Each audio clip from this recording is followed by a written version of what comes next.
إن الحمد لله نحمده ونستعينه ونستغفره ونعوذ بالله من شرور أنفسنا ومن سيئات أعمالنا من يهده الله فلا مضل له ومن يضلله فلا هادي له وأشهد أن لا إله إلا الله وحده لا شريك له وأشهد أن محمدا عبده ورسوله أما بعد فإن خير الحديث كتاب الله وخير الهدي هدي محمد صلى الله عليه وسلم وشر الأمور محدثاتها وكل محدثة بدعة وكل بدعة ضلالة وكل ضلالة في النار. أعوذ بالله السميع العليم من الشيطان الرجيم من همزه ونفخه ونفثه. بسم الله الرحمن الرحيم. رب اشرح لي صدري ويسر لي أمري واحلل عقدة من لساني يفقهوا قولي. بسم الله الرحمن الرحيم.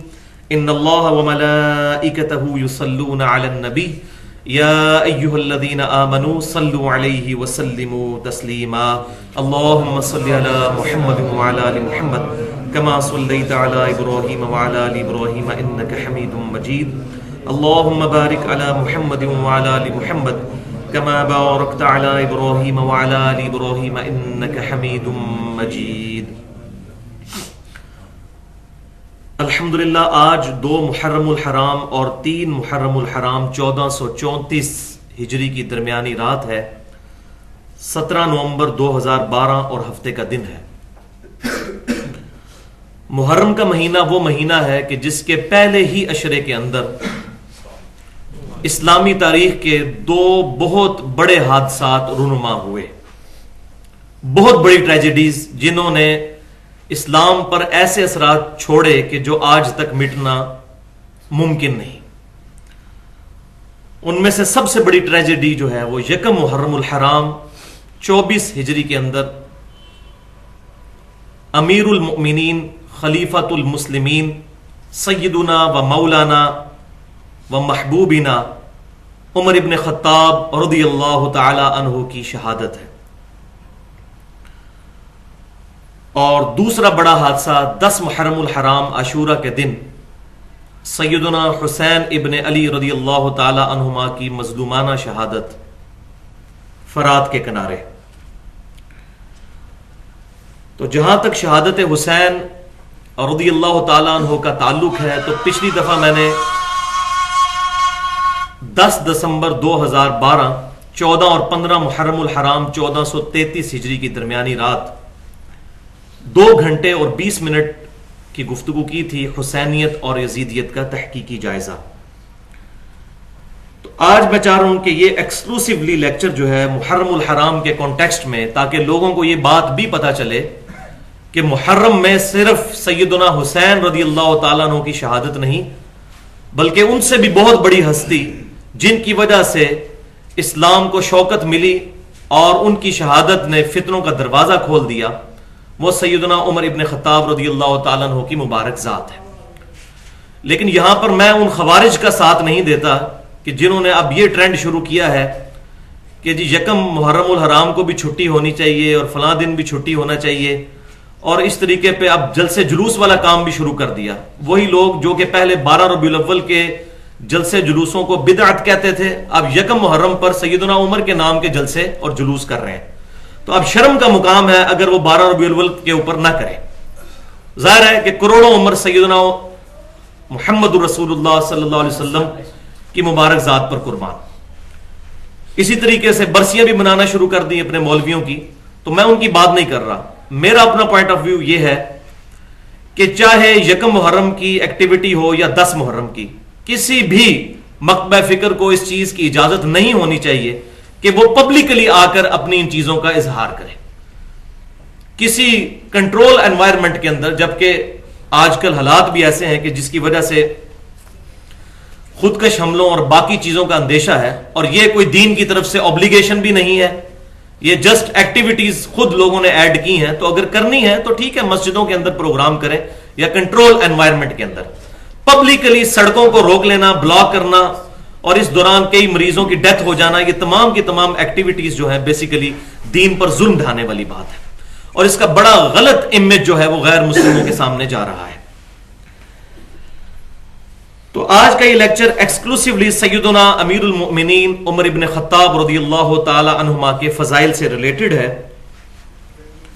اور آج کی گفتگو کا عنوان ہے سیدنا عمر کے فضائل صحیح الاسناد احادیث کی روشنی میں۔ سیدنا عمر کے فضائل صحیح الاسناد احادیث کی روشنی میں، سیدنا عمر فاروق رضی اللہ تعالی عنہ کے فضائل صحیح الاسناد احادیث کی روشنی میں۔ اور یہ انشاءاللہ ہماری منفرد گفتگو ایک ویڈیو بک کی فارم میں ہمارے پاس اویلیبل ہوگی، اور ہم اسے انشاءاللہ مسئلہ نمبر 65 کے نام سے اہل سنت پاک.com پر اپلوڈ بھی کر دیں گے، ہمارا جو یوٹیوب کا چینل ہے 720085 اس کے تھرو۔ آج کا جو لیکچر ہے یہ کل 3 حصوں پر مشتمل ہوگا۔ پورشن نمبر 1 میں تمہیدی گفتگو میں کروں گا اور اس میں 3 اہم پوائنٹس ڈسکس کروں گا انشاءاللہ۔ پھر پورشن نمبر 2 کے اندر 17 صحیح الاسناد احادیث کی روشنی میں سیدنا عمر فاروق رضی اللہ تعالیٰ عنہ کے فضائل آپ صلی اللہ علیہ وسلم کی مبارک زبان سے جو ارشاد فرمائے گئے وہ انشاءاللہ بیان کروں گا، اور یہ تمام احادیث ایسی ہوں گی جن پر اہل سنت کہلوانے والے تینوں گروہ بریلوی، دیوبندی اور سلفی یعنی اہل حدیث متفق ہیں۔ اور پھر پورشن نمبر 3 میں 12 صحیح الاسناد احادیث کی روشنی میں سیدنا عمر فاروق رضی اللہ تعالیٰ عنہ کی جو اسلام کے ساتھ کمٹمنٹ تھی، اللہ اور اس کے رسول صلی اللہ علیہ وسلم کے ساتھ سچی محبت تھی، اس کا اظہار، اور آپ رضی اللہ تعالیٰ عنہ کے ہی ہم اثر باقی مسلمان اور مومنین، ان کی گواہیاں سیدنا عمر فاروق رضی اللہ تعالیٰ عنہ کی مبارک شان میں۔ اور میں علا وجہ بصیرت یہ بات کر رہا ہوں، یہ اکثر کرتا ہوں، بعض لوگ شاید اس کو مذاق سمجھتے ہیں، آپ لوگ تحقیق بھی کر کے دیکھ لیں، میں تو 15-20 سال سے اسی میدان میں ہوں۔ انشاءاللہ آج کا بھی جو لیکچر ایڈریس ہونے چاہ رہا ہے، نہ کسی بک میں اور نہ کسی ویڈیو لیکچر میں کسی نے اس انداز سے سیدنا عمر فاروق رضی اللہ تعالیٰ عنہ کی پرسنالٹی کو پریزنٹ کیا ہے۔ یہ دعویٰ نہیں، انشاءاللہ آپ کو لیکچر کے دوران اندازہ بھی ہو جائے گا انشاءاللہ۔ تو ہم اس پر اللہ ہی سے مدد طلب کرتے ہیں اور اسی کی طرف رجوع لاتے ہیں۔ اللہ کا نام لے کر پورشن نمبر 1 کی طرف آتے ہیں جو 3 بڑے بڑے پوائنٹس پر مشتمل ہے۔ پوائنٹ نمبر 1، چونکہ آج کا جو ٹاپک ہے وہ سیدنا عمر فاروق رضی اللہ تعالیٰ عنہ کے فضائل صحیح الاسناد احادیث کی روشنی میں ہے، لہذا قرآن پاک کی آیات میں ایکسکلوڈ کر دوں گا اس میں سے۔ ویسے بھی بائی نیم صرف سیدنا زید ابن حارثہ رضی اللہ تعالیٰ عنہ کا نام ہے سورۃ الاحزاب میں، اور اشارتاً سورہ التوبہ میں غار ثور والے واقعے میں سیدنا ابو بکر صدیق رضی اللہ تعالیٰ عنہ کا ذکر ہے۔ اس کے علاوہ کسی اور صحابی کا ڈائریکٹلی ذکر قرآن پاک میں بائی نیم یا اشارتاً موجود نہیں۔ لیکن جہاں تک قرآن پاک میں صحابہ اکرام علیہم رضوان کی جو فضیلتیں آئی ہیں ان کا تعلق ہے، تو اس میں تمام صحابہ شامل ہیں، اور پرٹیکولر وہ فضائل جو ہیں قرآن کی روح سے وہ سابقون الاولون کے بارے میں ہیں، جنہوں نے شروع میں ہی اسلام کو قبول کر لیا، یا اسلام کا جو گولڈن پیریڈ جس کے لیے بینچ مارک صلح حدیبیہ ہے اس سے پہلے پہلے اسلام قبول کیا، یا بالکل آخر میں فتح مکہ سے پہلے اسلام قبول کیا، لیکن جنہوں نے بعد میں بھی کیا اور صحیح طریقے سے اتباع کی صحابہ اکرام کی، ان کے لیے بھی بشارتیں ہیں۔ تو میں اشارتاً ان 3 آیات کا ذکر کر دیتا ہوں، گھر جا کر خود پڑھ لیجئے گا۔ پہلی آیت سورۃ الفتح کی آیت نمبر 18، دوسری سورۃ الفتح کی آیت نمبر 29، وہ مشہور محمد الرسول اللہ والذین معہ اشداء علی الکفار رحماء بینہم، وہ والی آیت۔ محمد اللہ کے رسول ہیں صلی اللہ علیہ وسلم، اور جو ان کے ساتھی ہیں وہ کافروں پر تو بڑے سخت ہیں لیکن آپس میں رحم دل ہیں اور نرم ہیں۔ اور پھر آگے ڈیٹیل اسی ایک آیت میں چلتی ہے کہ ان کا ذکر تورات اور انجیل میں بھی اللہ تعالیٰ نے فرمایا تھا اصحاب رسول صلی اللہ علیہ وسلم کا مبارک ذکر. اور تیسرا مقام سورہ التوبہ میں آیت نمبر 100 ہے، 100 نمبر آیت. تو بھائیو، صحیح بخاری اور صحیح مسلم کی متفقن علیہ حدیث ہے کہ امام کائنات سید الاولین والآخرین شفیع المذنبین رحمت للعالمین سیدنا و مولانا امام اعظم محمد رسول اللہ صلی اللہ علیہ وسلم نے ارشاد فرمایا کہ سب سے بہتر زمانہ میرا ہے، اس کے بعد میرے صحابہ کا، اس کے بعد ان کا جو ان کو دیکھیں یعنی تابعین، اور اس کے بعد ان کا جو ان کو دیکھیں یعنی تبع تابعین. تو نبی صلی اللہ علیہ وسلم کے مبارک زمانے کے ساتھ ایڈجسٹنٹ جو 3 زمانے ہیں، صحابہ، تابعین اور تبع تابعین، ان کی تعریف خود امام کائنات صلی اللہ علیہ وسلم نے فرمائی. لہذا ان 3 زمانوں میں جو صحیح العقیدہ مسلمان ہیں ان کے مرتبے کو کوئی اور شخص نہیں پہنچ سکتا، الا یہ کہ کسی کے لیے خاص فضیلت آ جائے، جس طرح کہ سیدنا امام مہدی رضی اللہ تعالیٰ عنہ کے لیے فضیلت آئی ہے، لیکن وہ بھی صحابہ کے بعد. پھر آپ صلی اللہ علیہ وسلم نے اسی بخاری اور مسلم کی حدیث میں آگے چلتی ہے حدیث کہ آپ صلی اللہ علیہ وسلم نے فرمایا جب یہ 3 زمانے گزر جائیں گے اس کے بعد پھر مسلمانوں پر ایسا وقت آئے گا کہ جھوٹی گواہیاں دینے والے لوگ جو ہیں وہ پیدا ہو جائیں گے، نمبر 1. نمبر 2، امانت میں خیانت کرنے والے لوگ، اور نمبر 3، موٹاپا عام ہو جائے گا، یعنی دنیا پرستی میں لوگ پڑ جائیں گے، دنیا کی عیاشیوں میں مبتلا ہو جائیں گے، والعیاذ باللہ تعالی. یہی حدیث بخاری اور مسلم کی جب سنن نسائی الکبرى کے اندر آتی ہے انٹرنیشنل نمبرنگ کے مطابق 9222، اور جامعہ ترمذی میں بھی اشارتاً اس کا ذکر ہے 2165 کہ سب سے بہتر زمانہ میرا، پھر صحابہ کا، پھر تابعین، پھر تبع تابعین. اس کے بعد آپ صلی اللہ علیہ وسلم کا فرمان ہے، بلکہ اس سے پہلے، کہ میرے صحابہ کی عزت کرو، وہ تم میں سب سے بہتر ہے. پھر آگے وہ یہ الفاظ، اس کے بعد وہ جو ان کے بعد آئے، پھر جو ان کے بعد آئے. اسی طریقے سے صحیح بخاری اور صحیح مسلم کی متفقن علیہ حدیث ہے. صحیح بخاری میں انٹرنیشنل نمبرنگ کے مطابق 3673 اور صحیح مسلم میں 6488. اور میں مسلم شریف کے الفاظ پڑھوں گا، وہ بہت کریٹیکل ہے. کہ ایک دفعہ سیدنا عبد الرحمن بن عوف رضی اللہ تعالیٰ عنہ اور سیدنا خالد ابن ولید رضی اللہ تعالیٰ عنہ کے درمیان جھگڑا ہوا. تو جذبات میں آ کر سیدنا خالد ابن ولید رضی اللہ تعالیٰ عنہ نے عبد الرحمن بن عوف کو گالیاں دی. صحیح مسلم 6488. نبی صلی اللہ علیہ وسلم کی بارگاہ میں جب مقدمہ پہنچا تو آپ صلی اللہ علیہ وسلم نے خالد ابن ولید کو ڈانٹا اور فرمایا تم میرے صحابہ کو برا مت کہو. خالد بھی صحابی تھے، لیکن حضور نے وہ بینچ مارک کیا، اس لیے کہ خالد اس وقت صحابی بنے جب اسلام کا گولڈن پیریڈ شروع ہو چکا تھا، اور عبد الرحمن بن عوف اس وقت کے صحابی ہیں جب اسلام قبول کرنے کا مطلب پھینٹی تھا، اور صلح حدیبیہ کے بعد تو اسلام نہ قبول کرنے کا مطلب پھینٹی تھا. سورہ توبہ پڑھ کے دیکھ لیجئے، اس میں تو کیٹاگوریکل پھر فتح مکہ کا ذکر آیا کہ 4 مہینے کا ٹائم ہے، جزیرہ نمایاں عرب چھوڑ کر نکل جاؤ ورنہ جہاں پائے جاؤ گے قتل کیے جاؤ گے. کیوں؟ یہ تو ہمیشہ سے سنت رہی ہے کہ جب بھی نبیوں کا انکار ہوتا ہے تو اللہ تعالیٰ عذاب بھیجتا ہے. تو اس دفعہ اللہ کی یہ سنت ہوئی کہ عذاب مسلمانوں کے ہاتھوں دلوایا جائے. اس کی پہلی قسط جو ہے وہ غزوہ بدر میں آئی، سورہ انفال میں ذکر ہے، یہ پہلی قسط ہے عذاب کی. اور پھر اس طریقے سے غزوہ خندق اور یہ معاملہ چلتا گیا.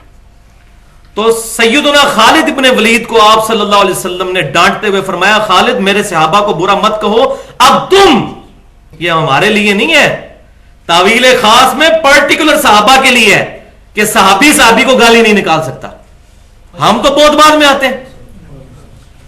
خالد تم میرے صحابہ کو برا مت کہو، اب تم احد پہاڑ کے برابر سونا بھی خیرات کر لو.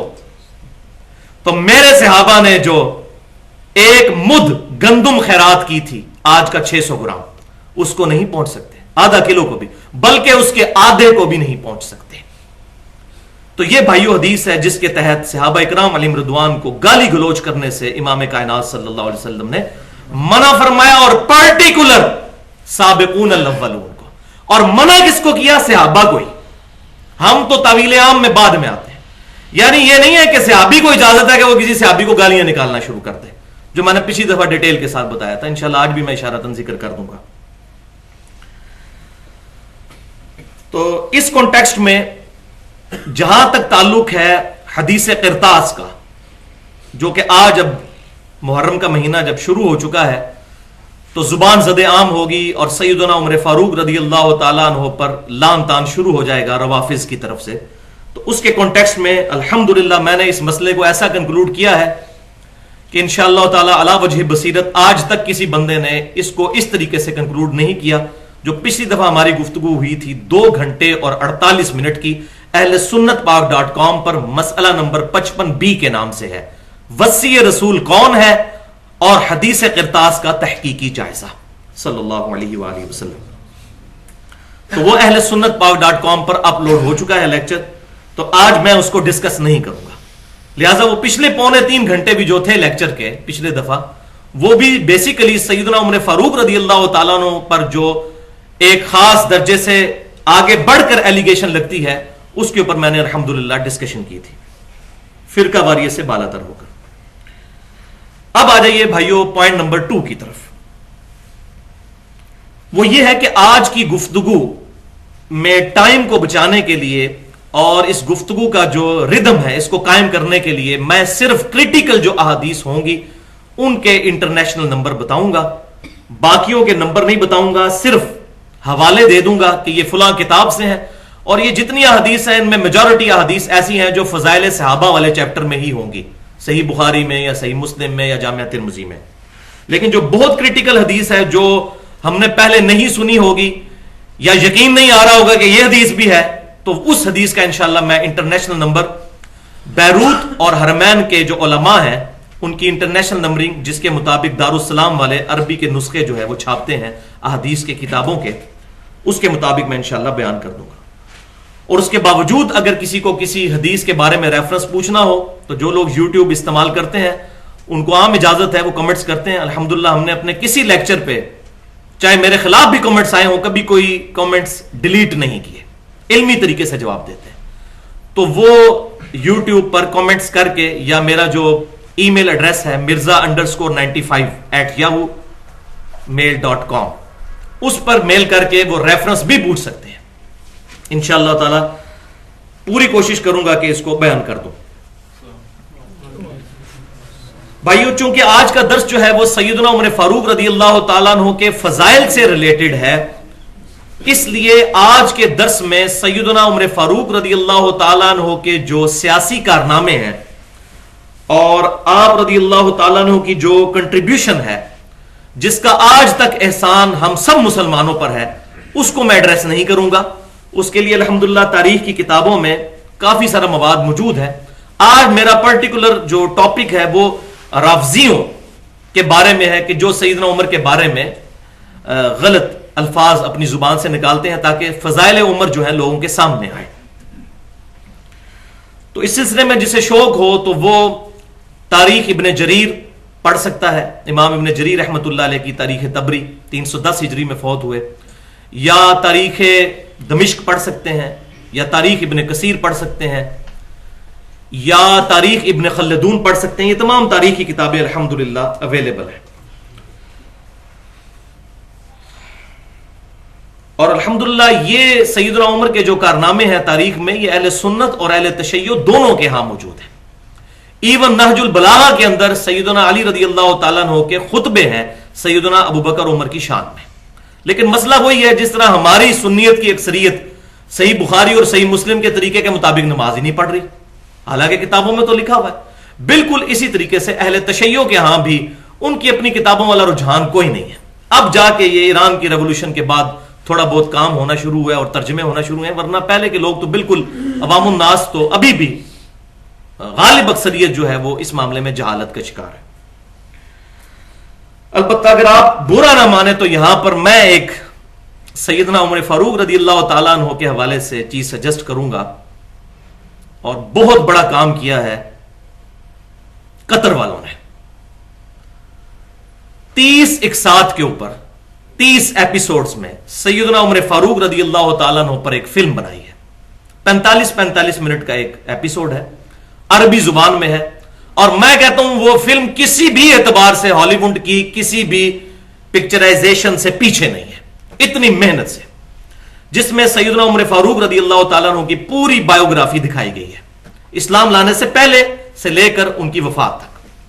اس میں جو بڑی بڑی فتوحات ہوئی, جنگ قادسیہ ہوئی, رومن امپائر سے جو جنگ ہوئی, جنگ یرموک, اسی طریقے سے جنگ قادسیہ جو ایران کو شکست ہوئی, یہ تمام چیزیں اس میں انہوں نے فلمائی ہیں. اور اب اس کی جو انگلش سب ٹائٹل کے ساتھ بھی وہ آ چکی ہے, یعنی کہ وہ عربی تو ہے لیکن نیچے انگلش کا ترجمہ, اتنا کام ہو چکا ہے. اللہ کرے اب انگلش ڈبنگ بھی ہو جائے یا اردو میں بھی ہو جائے. تو بھائیو, یہ اب دور جو ہے یہ میڈیا کی وار کا دور ہے.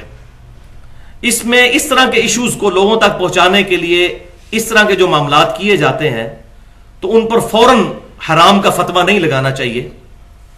اب بھی کئی علماء عرب نے ان کو اس کے جواز پر فتویٰ دیا ہے, اور میرا اس معاملے میں اوپینین یہ ہے کہ یہ مسئلہ ہے اجتہادی, لیکن انبیاء کرام علیہ السلام کے بارے میں فلمیں نہیں بنانی چاہیے. اگر بنانی ہے تو ان کو شو نہیں کرنا چاہیے. اس چیز کا تو اس میں بھی اہتمام ہے. باقی جو معاملات ہیں, ظاہر ہے کہ اب میڈیا کی اس وار میں غیر مسلموں کا مقابلہ کرنے کے لیے یہ تمام چیزیں کرنی پڑیں گی, اور اس سے کسی کو اختلاف ہو سکتا ہے, یہ کوئی پیٹ مسئلہ نہیں ہے, لیکن اختلاف کرتے ہوئے یہ دھیان رکھا جائے کہ کفر اور شرک اور بدعت کے فتوے نہ لگائے جائیں. ہو سکتا ہے ممکن ہے کچھ عرصے میں اجماع ہو جائے اس پہ امت کا, جیسا کہ آج سے کچھ عرصہ پہلے تک ویڈیو فلم کے اوپر مولوی جو ہیں وہ اس طرح پنجے جھاڑ کے پڑھتے تھے اور کہتے تھے یہ سب سے بڑا حرام کام ہے. بڑے بڑے مولوی تمام مکاتب فکر کے, اب ان کو شرم نہیں آتی, انہوں نے لوگوں کے ٹی وی بھی توڑوائے, اب وہ ٹی وی سے ہٹتے ہی نہیں ہیں. بریلوی مکتبہ فکر میں, دیوبندیوں میں, اہل حدیثوں میں بھی پہلے ان کے انٹرویو آتے تھے, کمر کے پیچھے ویڈیو بنائی جا رہی ہوتی تھی, اب سامنے آگے بیٹھ گئے. لیکن ان سے پوچھا جائے کہ بے شرمی کی انتہا ہے کہ آپ میں سے کسی بندے نے اعلانیہ توبہ کی ہے اپنے اس گناہ سے جو آپ نے مسلمانوں پہ حرام کے فتوے لگائے تھے, اور آپ اعلانیہ کہیں کہ ہمارے موٹے دماغ میں اب یہ بات آئی ہے یا ہم احتیاط کا تقاضا, لیکن توبہ کریں اعلانیہ, کیونکہ اتنے علماء اہل سنت پر فتوے لگانا کہ یہ حرام کر رہے ہیں جو ویڈیو بنا رہے ہیں, اور اب توبہ نہ کرنا, خود بھی وہی کام کرنے شروع کر دیں. اب آپ کرنا شروع کر رہے تو حلال ہو گیا. لہٰذا اجماع والا جو مسئلہ میں نے بڑی ڈیٹیل کے ساتھ ایڈریس کیا ہے, مسئلہ نمبر 31 کے نام سے 40 منٹ کی گفتگو ہے اہل سنت پاک .com پر, جس میں میں نے 17 مثالیں دی ہیں اجماع کی. ان میں سے 5 اس صدی میں جو اجماع ہوا ان کی مثالیں, اور آخری اجماع میں نے ویڈیو کیمرے والا اجماع جو ہے اس کو ثابت کیا کہ اس پہ اجماع ہو چکا ہے, ویڈیو کیمرے کی فلم پر, تصویر پر نہیں, فلم پر. تو لہٰذا یہ جو سیدنا عمر پر فلم بنائی گئی, میں سمجھتا ہوں اپنے اعتبار سے بہت بہترین کوشش ہے, اور اب تو یہ سائنٹیفکلی پروو ہو چکی ہے بات کہ جتنا اثر ویڈیو چھوڑتی ہے وہ کسی کا واز اور تقریر نہیں چھوڑتے. اور اب آپ وہ دیکھ سکتے ہیں سیدنا عمر کی شان میں ہمارا بھی ویڈیو لیکچر اپلوڈ ہوگا, کتنے علماء عرب کا بھی ہوا ہے, یوٹیوب پہ دیکھ لیں کتنے لوگوں نے اس کو کلک کیا ہوا ہے, اور اس فلم کو ہزاروں لاکھوں کی تعداد میں لوگ دیکھ چکے ہیں, اور اس کے ذریعے ایک پازیٹو جو ہے اسلام کا پیغام پہنچ رہا ہے الحمدللہ. اس میں میجورٹی چیزیں جو ہیں بالکل ٹھیک ہیں, جو ہیں واقعی سند سے ثابت وہی الحمدللہ. پوائنٹ نمبر 3, سیدنا عمر فاروق رضی اللہ تعالیٰ عنہ کی پرسنالٹی سے ریلیٹڈ صحیح الاسناد احادیث میں اتنے فضائل موجود ہیں کہ آپ رضی اللہ تعالیٰ عنہ کی مبارک ذات کسی بھی بے سند واقع اور ضعیف اور من گھڑت احادیث کی محتاج نہیں ہے فضیلت میں. آپ کو آج انشاءاللہ اندازہ ہو جائے. لہٰذا آج کے لیکچر میں کوئی ضعیف حدیث یا قصہ کہانیاں بیان نہیں کروں گا, کیونکہ انہی احادیث نے جو ضعیف الاسناد اور من گھڑت ہیں اور واقعات, انہوں نے امت کا بیڑا غرق کر دیا ہے. حتیٰ کہ قرآن پاک اور صحیح بخاری اور صحیح مسلم, جن کو میں ٹچ سٹون سمجھتا ہوں حدیث کا, قرآن کے بعد سب سے افضل ترین کتابیں, اور شاہ ولی اللہ دہلوی نے بھی حجت اللہ البالغہ میں یہ اجماع نقل فرمایا ہے کہ بخاری اور مسلم کی تمام متصل الاسناد مرفوع احادیث قطعی الصحت ہیں, اس پر امت کا اجماع ہے. ان کے خلاف ہیں وہ حدیثیں, ان سے ٹکراتی ہیں, قرآن سے ٹکراتی ہیں.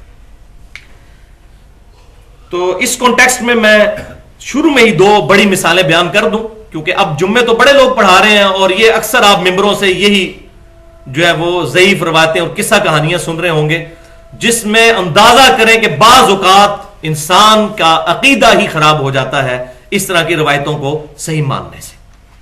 اس میں مثال نمبر 1 دلائل النبوہ جو امام بہیقی رحمۃ اللہ علیہ کی کتاب ہے، اس میں ایک روایت ہے بڑی مشہور، آپ نے اب یہ شروع ہے محرم تو آپ سنیں گے یہ روایت، کہ سیدنا عمر فاروق رضی اللہ تعالیٰ عنہ ممبر پر چڑھے اور انہوں نے 600 میل دور دیکھ لیا مدینہ شریف سے، اور اپنے جو جرنیل تھا ساریہ، اس کو کہا یا ساریۃ الجبل، اے ساریہ پہاڑ کی طرف متوجہ ہو۔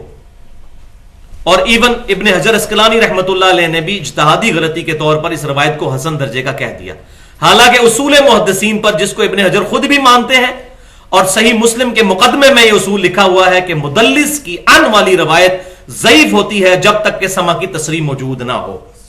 اور اس حدیث میں بھی محمد بن عجلان ایک راوی ہیں جو مدلس ہیں، وہ ان سے روایت کر رہے ہیں۔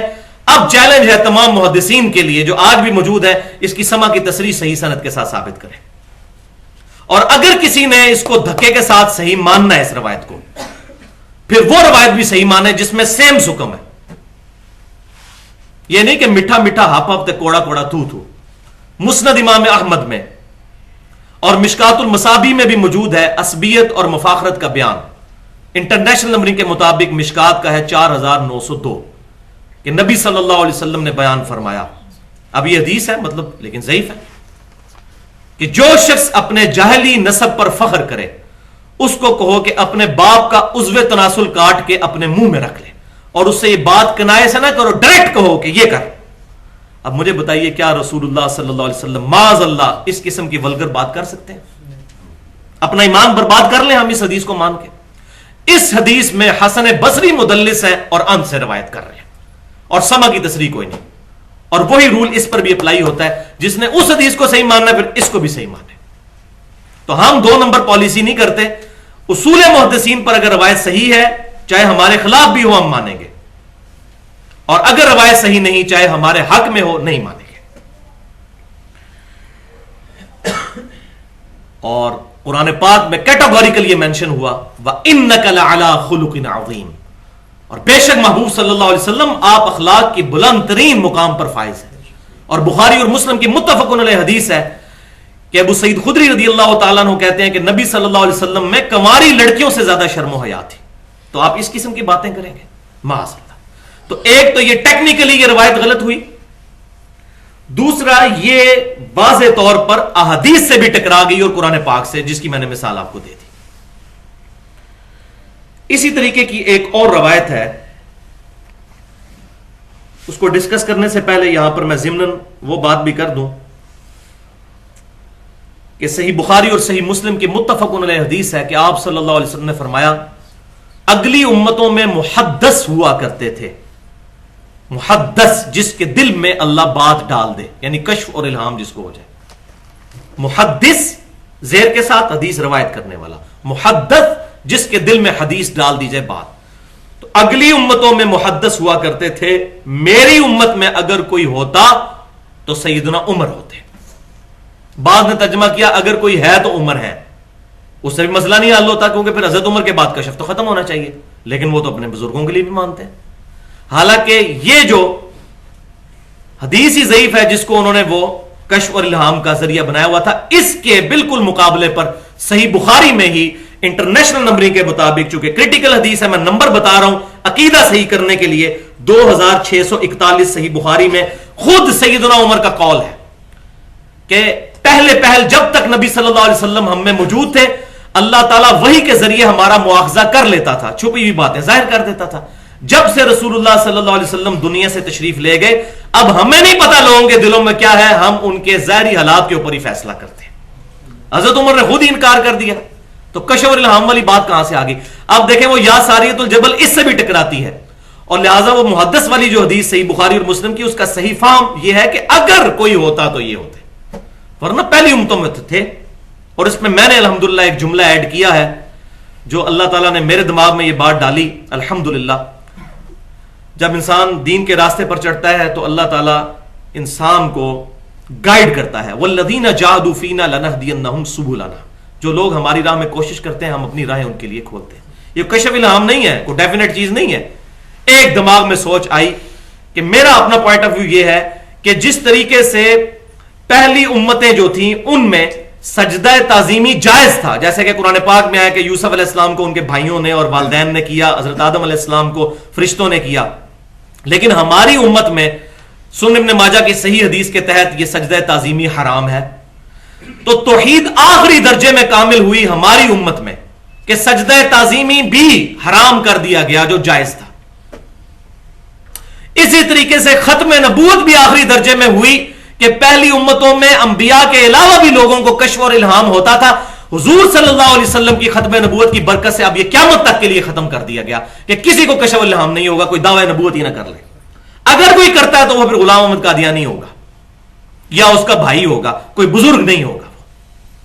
تو اس کانٹیکسٹ میں میری بڑی سخت گفتگو ہے مسئلہ نمبر 40 کے نام سے تقریباً آدھے گھنٹے کی, مسئلہ ختم نبوت اور کشف اور الہام کی حقیقت اہل سنت پاک.com پر. اور دوسرا الحمدللہ جو میں نے 2 ہفتے پہلے لیکچر ریکارڈ کروایا ہے, اور میں سمجھتا ہوں کہ اہل تصوف میں سے کوئی اگر سمجھتا ہے کتاب و سنت کے دلائل میں تو اس کا جواب دے, ورنہ حق کو قبول کرے. وہ مسئلہ نمبر 55A ہے, علم لدنی اور صوفیاء کے عقائد کا تحقیقی جائزہ. 1 گھنٹہ اور 20 منٹ کی گفتگو. تو بھائیو یہ ساری گفتگو کا خلاصہ یہ ہے کہ ساری بد عقیدگیاں پھیلی ہیں بیسیکلی ضعیف الاسناد اور من گھڑت احادیث کی وجہ سے. اسی لیے ہر فرقہ کہتا ہے انہاں کول بھی حدیثاں نے, ساڈے کول بھی حدیثاں نے, تو جائیے کتنے, وہ بھی حدیثیں پیش کرتے ہیں, ہم جائیں کہاں. تو بھائیو اس کا مسئلہ حل کیا ہے اللہ کے فضل سے. 2 میرے امپورٹنٹ لیکچر ہیں اہل سنت پاک.com پر, مسئلہ نمبر 36 کے نام سے ضعیف الاسناد اور من گھڑت احادیث کے فتنے کا تحقیقی جائزہ. 1 گھنٹہ اور 25 منٹ کی گفتگو ہے. یہ ایک ایکسٹریم, اور دوسری ایکسٹریم من گھڑت منکرین حدیث کے فتنے کا تحقیقی جائزہ, مسئلہ نمبر 35. تو یہ 2 ایکسٹریمز ہیں, ضعیف الاسناد اور من گھڑت احادیث کو ماننا اور دوسری ایکسٹریم منکرین حدیث ہونا. تو وہ یہ دونوں گفتگو میں نے الحمدللہ ڈیٹیل کے ساتھ ان ایشوز کو ایڈریس کیا ہے. اب آ جائیے مثال نمبر 2 کی طرف, اور یہ تو کسی حدیث کی کتاب میں بھی نہیں مثال نمبر 2, لیکن یہ بچے کو پتا ہے. یہ تاریخی روایت ہے بے سند من گھڑت جھوٹی کہ سیدنا عمر فاروق رضی اللہ تعالیٰ عنہ نے ایک دفعہ جب عمر ابن عاص رضی اللہ تعالیٰ عنہ کا خط آیا مصر سے کہ یہاں پر دریائے نیل جاری نہیں ہوتا, تو سیدنا عمر نے خط لکھا اور اس پہ لکھا کہ اگر اللہ کے حکم سے چلتا ہے تو میں تجھے حکم دیتا ہوں کہ تو چل پڑ, تو وہ چل پڑا. ولیعاذ باللہ تعالی. بھائیو یہ طریقہ حضور صلی اللہ علیہ وسلم حضرت عمر کو بتا کے گئے تھے کہ جب قحط سالی ہو جائے تو یہ کام کرنا, ہو ہی نہیں سکتا. تو یہ بالکل جھوٹا واقعہ, اور اس کو پھر نام دیا جاتا ہے کرامت کا. اور بھائیو کرامت کو سارے مانتے ہیں, لیکن اس کا نام کرامت نہیں ہے. کرامت کو الحمدللہ میں نے ایڈریس کیا ہے مسئلہ نمبر 49 میں, جو گستاخانہ فلم اور کارٹونز کے بارے میں جو میں نے ایک لیکچر دیا تھا, مسئلہ نمبر 49 کے نام سے اہل سنت پاک.com پر 1.5 گھنٹے کی گفتگو. اس کے شروع کے 15 منٹ میں نے بتایا ہے کرامت کہتے کسے ہیں. کرامت اور معجزے کو تو ہم مانتے ہیں, لیکن اس قسم کی یہ چیزیں نہیں کہ جس کو جو ہے وہ بد عقیدگی کی بنیاد بنایا جائے. اب اس کے مقابلے میں صحیح بخاری میں کیا ہے, وہ بالکل اس کے الٹ ہے. تو میں کہہ رہا ہوں نا کہ قرآن اور بخاری اور مسلم ٹچ سٹون ہے, کسوٹی ہے کسی کی حقانیت کو پرکھنے کی. اب وہ دیکھ لو تاریخی روایت جھوٹی, اور صحیح بخاری میں کیا ہے انٹرنیشنل نمبر کے مطابق چونکہ کریٹیکل حدیث ہے, کتاب الاستسقاء چیپٹر کے اندر 1010 نمبر حدیث ہے کہ سیدنا عمر فاروق رضی اللہ تعالیٰ عنہ, وہی عمر فاروق, ان کے زمانے میں جب قحط پڑ جاتا تو عباس ابن عبد المطلب رضی اللہ تعالیٰ عنہ جو حضور کے چچا تھے صلی اللہ علیہ وسلم, ان کے وسیلے سے اللہ کے حضور دعا کرتے تھے. اور وہ وسیلہ بھی بتایا کیا, یہ نہیں کہ ان کے صدقے, وہ ان کو اللہ کی بارگاہ میں پیش کرتے اور کہتے اے اللہ جب تک تیرے محبوب صلی اللہ علیہ وسلم ہم میں موجود تھے ہم ان کو تیری بارگاہ میں پیش کیا کرتے تھے, ان کی دعا کی برکت سے تو بارش نازل فرماتا تھا. اب ہم تیرے نبی صلی اللہ علیہ وسلم کے چچا کو لے کر آئے ہیں. انس بن مالک کہتے ہیں کہ ان کی دعا کی برکت سے اللہ تعالیٰ بارش برسا دیتا. تو یہ حضرت عمر کا طریقہ تھا قحط سالی کو دور کرنے کا.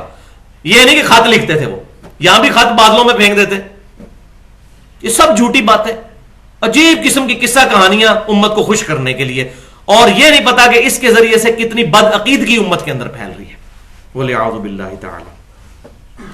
تو بھائیو مسئلہ توسل اور وسیلہ کے اوپر میری بڑی ڈیٹیل گفتگو ہے، 1 گھنٹہ اور تقریباً 38 منٹ کی. توسل اور وسیلہ کے صحیح احکام و مسائل مسئلہ نمبر 43 کے نام سے اہل سنت پاک.com پر، اس پہ میں نے 5 جو توسل اور وسیلہ کے صحیح ذریعے ہیں قرآن اور سنت کی روشنی میں وہ بیان کیے ہیں، اور 6 جو کہ ثابت نہیں ہے اس کو کنڈیم کیا ہے الحمدللہ. تو یہ بھائیو الحمدللہ ہمارے 3 پوائنٹس جو ہے وہ تمہیدی گفتگو کے مکمل ہوئے. اب آ جائیے دوسرے پورشن کی طرف. ایک دفعہ دروشی پڑھ لیجئے. اللہم صلی علی محمد وعلی آل محمد کما صلیت علی ابراہیم وعلی آل ابراہیم انک حمید مجید. اللہم بارک علی محمد وعلی آل محمد کما بارکت علی ابراہیم وعلی آل ابراہیم انک حمید مجید. بھائیو اب دوسرے پورشن میں ہم 17 صحیح الاسناد احادیث کی روشنی میں، اور یہ حدیث میں زیادہ بریف نہیں کروں گا، صرف پڑھتا چلا جاؤں گا تاکہ ٹائملی ہمارا لیکچر انشاءاللہ مکمل ہو جائے. سیدنا عمر فاروق رضی اللہ تعالیٰ عنہ کے فضائل، اور انشاءاللہ جب یہ فضائل آپ سن لیں گے اس کے بعد آپ کو کسی بھی کتاب کی ضرورت نہیں پڑے گی اس اعتبار سے کہ فضائل ڈھونڈ کر ایک جگہ پر جمع کرنے کے. الحمدللہ اس پر میری سالوں کی محنت ہے، کم از کم 10 سال کی محنت تو ہے. جب 2001 میں نے پہلی دفعہ صحیح بخاری اور صحیح مسلم پڑھنا شروع کی تو اسی وقت میں اپنے پرسنل نوٹس بنا لیتا تھا، تو اب تک میں نے سنبھال کے رکھے ہوئے. تو جتنے لیکچر ہوئے پچھلی دفعہ کرتاس کا ہوا وہ بھی ایک دن میں نہیں تیار ہوا، کم از کم 10-12 سال لگے ہیں اس کو. تو بھائیو 17 کی نسبت چونکہ دن اور رات میں 17 فرض رکعتیں ہیں نماز کی، تو ان کی نسبت سے میں نے 17 صحیح الاسناد احادیث کو جو ہے وہ یہاں پر بیان کرنے کا ارادہ کیا ہے. سیدنا عمر فاروق رضی اللہ تعالیٰ عنہ سن 6 نبوی میں یعنی اعلان نبوت کے 6 سال جب نبی صلی اللہ علیہ وسلم کی عمر مبارک 46 برس تھی مسلمان ہوئے، اور اس وقت سیدنا عمر کی عمر مبارک 33 سال تھی. انہوں نے اسلام قبول کیا اور 40ویں نمبر پر مسلمان ہوئے. لیکن دیکھ لیں بات ہے محنت کی، 40ویں نمبر پر مسلمان ہوئے اور محنت کر کے دوسرے نمبر پر پہنچ گئے. یہ بات ہے الحمدللہ. تو پہلی حدیث جامعہ ترمذی میں، اور بڑی کریٹیکل حدیث ہے لہذا نمبر بھی سن لیجئے 3681، کہ نبی صلی اللہ علیہ وسلم نے سیدنا عمر کو اللہ سے مانگ کر لیا تھا اور دعا کی کہ اے اللہ ابو جہل اور عمر ابن خطاب میں سے جو تجھے زیادہ پسند ہو، ادھر الفاظ پر غور کریں، اس کو اسلام کی دولت سے مشرف فرما اور اس کے ذریعے اسلام کو عزت عطا فرما. تو سیدنا عمر فاروق رضی اللہ تعالیٰ عنہ صبح کے وقت آ کر انہوں نے اسلام قبول کر لیا الحمدللہ. اب یہاں پر ایک بڑی مشہور حدیث ہے، وہ بھی زبان زد عام ہے اور اس کی بھی تمام روایتیں پکی ضعیف ہیں، صحیح سند سے وہ بات ثابت نہیں. جو دلائل النبوہ امام بہیقی کی اس میں بھی موجود ہے اور سنن دارقطنی میں بھی موجود ہے، لیکن اس کی سند ضعیف ہے. وہ بڑا مشہور واقعہ کہ سیدنا عمر فاروق رضی اللہ تعالیٰ عنہ اپنی بہن کے گھر گئے اور وہاں پر قرآن پاک کو سنا تو اپنے بہنوئی کو بھی مارا اور بہن کو بھی مارا، اور بعد میں جب تلاوت سنی تو نبی صلی اللہ علیہ وسلم کی طرف متوجہ ہوئے، اسلام قبول کیا. یہ روایت بھائیو ضعیف ہے. اس میں قاسم بن عثمان البصری یہ راوی جو ہے، اس کو خود امام دارقطنی نے فرمایا ہے، جو 4 صدی ہجری میں بہت بڑے محدث ہیں، المتوفا 382 ہجری، انہوں نے خود فرمایا ہے کہ یہ متروک راوی ہے، اور یہ شدید ترین جرح ہوتی ہے کسی بھی راوی پر کہ جس کی حدیث سے ترک کر دی گئی ہو اس سے حدیث نہ لی جائے. بالکل ناقابل اعتبار راوی، وہ مرکزی راوی ہے اس حدیث میں، لہٰذا یہ حدیث بھی صحیح سند سے ثابت نہیں. صحیح سند سے وہی ہے جو جامعہ ترمذی میں نے بیان کر دیا کہ حضور صلی اللہ علیہ وسلم نے دعا مانگی تھی کہ اللہ ان دونوں میں سے ایک کو اسلام کی دولت سے مشرف فرما. دوسری حدیث بھائیو صحیح بخاری اور صحیح مسلم کی متفق علیہ حدیث ہے. نبی صلی اللہ علیہ وسلم نے سیدنا عمر کو مخاطب کرتے ہوئے فرمایا، اے عمر اس ذات کی قسم جس کے قبضہ قدرت میں میری جان ہے، تم جس راستے سے گزر جاتے ہو شیطان ڈر کے اپنا راستہ بدل لیتا ہے. الحمدللہ. کتنا بڑا ایمان ہے جی. ہم سارے کے سارے پریشان ہیں کہ شیطان سے بچیں. لیکن کمزور ایمان ہے، شیطان کے ہتھے چڑھے ہوئے، کیا علماء اور کیا عوام الناس. اور سیدنا عمر جس راستے سے گزرے شیطان بھاگ کر اپنا راستہ دوسرا اختیار کر لیتا ہے. لیکن یہاں یہ بھی بات یاد رکھیں، اب اس طرح کی حدیثوں سے پھر آگے جو یہ ضربیں تقسیمیں لگائی جاتی ہیں نا، وہ بڑی غلط ہے. ہمارے معاشرے میں بڑا مشہور ہے کہ جس کو احتلام بہت زیادہ نائٹ فال ہوتا ہو تو وہ اپنے سینے پہ عمر لکھ لے، اور پھر جناب ساتھ کہتے ہیں عمر کی میم جو ہے وہ ناف کے اوپر آنی چاہیے. تو یہ آپ لکھ لیں، یعنی کہ وہ سیاہی کے ساتھ نہیں، ویسے انگلی کے اشارے کے ساتھ، تو احتلام نہیں ہوگا. اور بھائیو احتلام یا نائٹ فال یہ تو ایک نیچرل پروسیس ہے، یہ تو ہونا ہی ہونا ہے. اس کا رک جانا بیسیکلی بیماری ہے کسی بندے کے لیے، اگر وہ شادی شدہ نہیں ہے تو اس قسم. اسی طریقے سے نبی صلی اللہ علیہ وسلم کے بارے میں بھی بڑی، میں تو سمجھتا ہوں یہ بڑی گستاخانہ چیزیں ہیں کہ جس کا بیٹا نہ ہوتا ہو وہ اپنی وائف کے پیٹ کے اوپر محمد لکھے اور میم جو ہے وہ ناف کے اوپر لے کر آئے تو بیٹا پیدا ہوگا. یہ عام ہے چیزیں ہمارے معاشرے میں. تو لہٰذا میں درس تو اس طرح کا نہیں دینا میں نے کہ وہ مطلب جو عوام کو پتہ ہی نہ ہو، عوام میں باتیں ہی نہ ہو رہی ہوں. یہ وہ باتیں ہیں جو عوام الناس میں غلط چیزیں رواج پکڑ چکی ہیں. تیسری حدیث بھی صحیح بخاری اور صحیح مسلم سے متفق علیہ. اب یہ دیکھ لیں میجورٹی حدیثیں جو ہیں وہ کتب ستہ میں، اس میں بھی صحیحین میں سے ہیں کہ آپ صلی اللہ علیہ وسلم نے فرمایا کہ میں نے خواب دیکھی، اور انبیاء کا خواب جو ہے وحی الہی ہوتا ہے. سورہ الصافات کے اندر ابراہیم علیہ السلام کو اپنے بیٹے کی قربانی کا خواب ہی دکھایا گیا تھا، اور بخاری اور مسلم کی متفق علیہ حدیث ہے کہ خواب نبوت کا 46واں حصہ ہے. تو آپ صلی اللہ علیہ وسلم فرماتے ہیں میں نے خواب دیکھی کہ مجھے مختلف لوگ مجھ پر پیش کیے گئے جنہوں نے قمیضیں پہنی ہوئی تھیں. کسی کی قمیض جو ہے وہ سینے تک تھی، کسی کی جو ہے اس سے نیچے. اور جب سیدنا عمر میرے سامنے آئے تو ان کی قمیض جو ہے وہ زمین کے ساتھ گھسٹ رہی تھی، اتنی لمبی قمیض. تو صحابہ نے پوچھا یا رسول اللہ صلی اللہ علیہ وسلم اس خواب کی آپ نے کیا تعویل کی ہے؟ تو آپ صلی اللہ علیہ وسلم نے فرمایا اس قمیض سے مراد دین ہے. یعنی سیدنا عمر سر تپا دین کے بھرے ہوئے ہیں الحمدللہ. اور بالکل اسی کانٹیکسٹ میں صحیح بخاری اور صحیح مسلم میں ایک اور حدیث بھی ہے کہ آپ صلی اللہ علیہ وسلم فرماتے ہیں خواب میں مجھے ایک پیالہ دودھ کا پیش کیا گیا جس کو میں نے پیا اور خوب پیا، یہاں تک کہ میرے ناخنوں پر بھی اس کے اثرات سفیدی کے ظاہر ہو گئے. یہ میں نے اپنے خواب میں دیکھا.